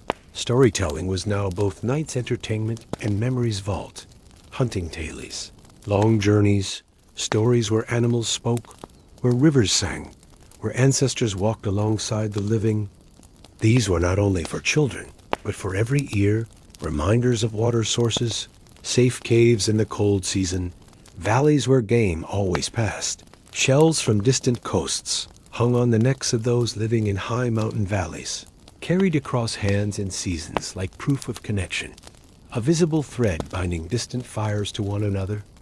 In the caves, animals were still painted, but now human shapes joined them, hunters running, dancers turning in circles, patterns of dots, perhaps marking a calendar, perhaps holding sacred meaning.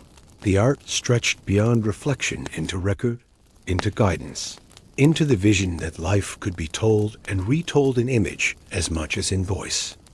The earth itself was still the great guide, forcing changes in path if a river shifted or a herd's trail disappeared. The air still heavy with the smell of seasons turning. Yet by now, humans carried a new power, the ability to claim any place as theirs, to tie it to their identity with marks, colors, stories, and the frame of shelters. It was in these final thousands of years, before farming, that the seed of permanence began to grow, though most still roamed with the rhythm of the herds and the rivers. Some were learning to return to the same places, not just for a season, but for years. Within that stillness lay the first faint shaping of what would become villages, crops, and the deliberate tending of the land. The signs were small here, the scattering of seeds where food had been gathered before, the slow shaping of wild stands to favor useful plants, the sense that stability created its own kind of strength. But the force of change was already too strong for any ice, wind, or tide to halt. The great cold had retreated, pulling back toward the high poles. The ice walls that had once pressed across continents now stood far to the north, and in their place, the earth blossomed with a richness it had not worn in tens of thousands of years. The air softened. Rains fell in rhythms that repeated. Rivers found constant paths, and the seasons began to keep a steadier pulse. For the first time since their beginning, humans lived in a climate that changed slowly enough for plans to outlast a single year. The old world of endless adjustment was tilting toward one where the same places could be used again and again without surprise. In the fertile valleys and along the riverbanks, plants grew in thick stands each year in the same ground, their seeds falling where they had ripened, and people learned to return at the same moon to gather them. The lesson was quiet but world-changing. If seeds could grow here without help and planted purposefully, they might return in even greater numbers. It began with the tending of wild grains, clearing away weeds and brushing seed into the ground, leaving caches in the soil for the season ahead. The herd still moved, yet some were watched more closely now, followed less for the hunt and more to protect them from predators, to guide them toward grazing that would keep them stronger. Goats cropped the hillsides near human camps. Sheep lingered where hands drove off wolves. Dogs, themselves once wild, began living fully inside the human circle, guarding fires, aiding in the hunt, sharing food scraps in exchange for vigilance. Shelters lengthened their stay until the lines between seasonal and permanent blurred. Post holes dug for sturdier frames. Walls built from mud and reeds instead of only hide and branch. Stones laid in low rings to keep out groundwater. Fire pits became hearths, their stones blackened by not just one winter's use, but by years. The same stones heated, cooled, and heated again. Food began to be stored more deliberately. Clay containers shaped and hardened in the fire. Baskets woven to be tight against insects and moisture. Raised racks to hold meat and grain above damp ground. In these stores lay the key to a new kind of security, one that did not depend entirely on the day's hunt or the next valley's forage. The gatherings of old, once bound to specific migrations or seasonal hunts, now took place in anchored communities. Here, trade thickened, beads and stone and pigment traveling in wider and wider arcs, but now joined by grain from certain valleys, dried fish from far coasts, even whole animals to begin herds in new lands. The old web of exchange had deepened its roots. Knowledge and goods now moving between places that were themselves no longer moving. Art and symbol did not fade in this shift to stillness. They spread across walls of new homes, carved into posts, painted on pots, worked into textiles that could be worn and kept for years. The same hands that planted seed also pressed spiral designs into clay, or shaped bone into patterns known to all in the village, marks that might show family, craft, or connection to the place itself. Burials in this age sometimes gathered the dead together, as though placing them in the same ground mirrored the way the living now stayed in the same ground. Objects placed with them were many: necklaces, tools, pigments, the quiet expression that life here was more than existence. It was identity rooted in the land. In some regions, the scale of these new settled places grew, not just a few shelters clustered together, but many, forming paths between them, shared spaces, storage that belonged to the community rather than one family alone. These first villages held the hum of shared labor, planting, guarding, harvesting, building, rhythms measured now by suns, and seasons rather than only by the needs of the moment. Still, hunting and gathering remained alongside cultivation. The old paths followed to forests and coasts when their wealth was needed. The nets and bows alongside the sickle and the grinding stone. The two worlds of movement and settlement overlapped here, each shaping the other. And through it all, the climate held its steady hand, allowing generation after generation to know where the rains would fall, when the rivers would swell, when the seed would take root, and when the harvest would be ready. This predictability was the foundation of everything yet to come. For when people could count on the land to give, they could spend more thought on shaping it, building upon it, imagining futures years ahead. By the end of this span, from the lush valleys of the Fertile Crescent to the river plains of China, from the highlands of New Guinea to the floodplains of Mesoamerica, humans had learned the same truth in many tongues and forms. That home could be more than a night's fire in a passing place. That life could return to the same soil each year. And that soil could give more if it was cared for. That the stories of the people and the stories of the land could become the same story. From this point, the long thread of humanity would begin to weave into patterns that could be recognized as the earliest chapters of civilization. Grain, stored to feed entire communities. Animals kept and bred to serve for many years. Permanent walls turning into streets between houses. The seeds of cities sleeping within the fields. The journey from the first scattered camps, 250,000 years ago, to these anchored villages had taken almost the whole of human existence.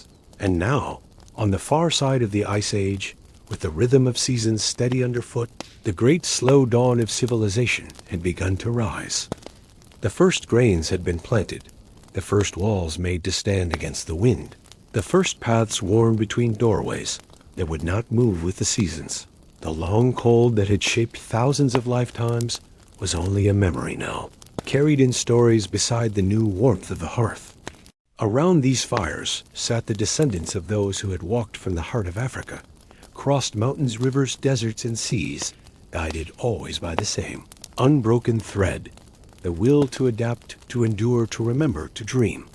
The rivers that ran past these new villages had been crossed before by hunters, wandered beside by gatherers, but now they carried something else, reflections of walls, the voices of children born to a place their ancestors would never have imagined. The journey from scattered bands under open skies to communities anchored in the earth had taken 250,000 years. Every tool, every fire, every shared story had been a step toward this ground. And here, in the steady turning of seasons, the human story was ready to begin again, not as the struggle to survive, but as the long work of building a world together.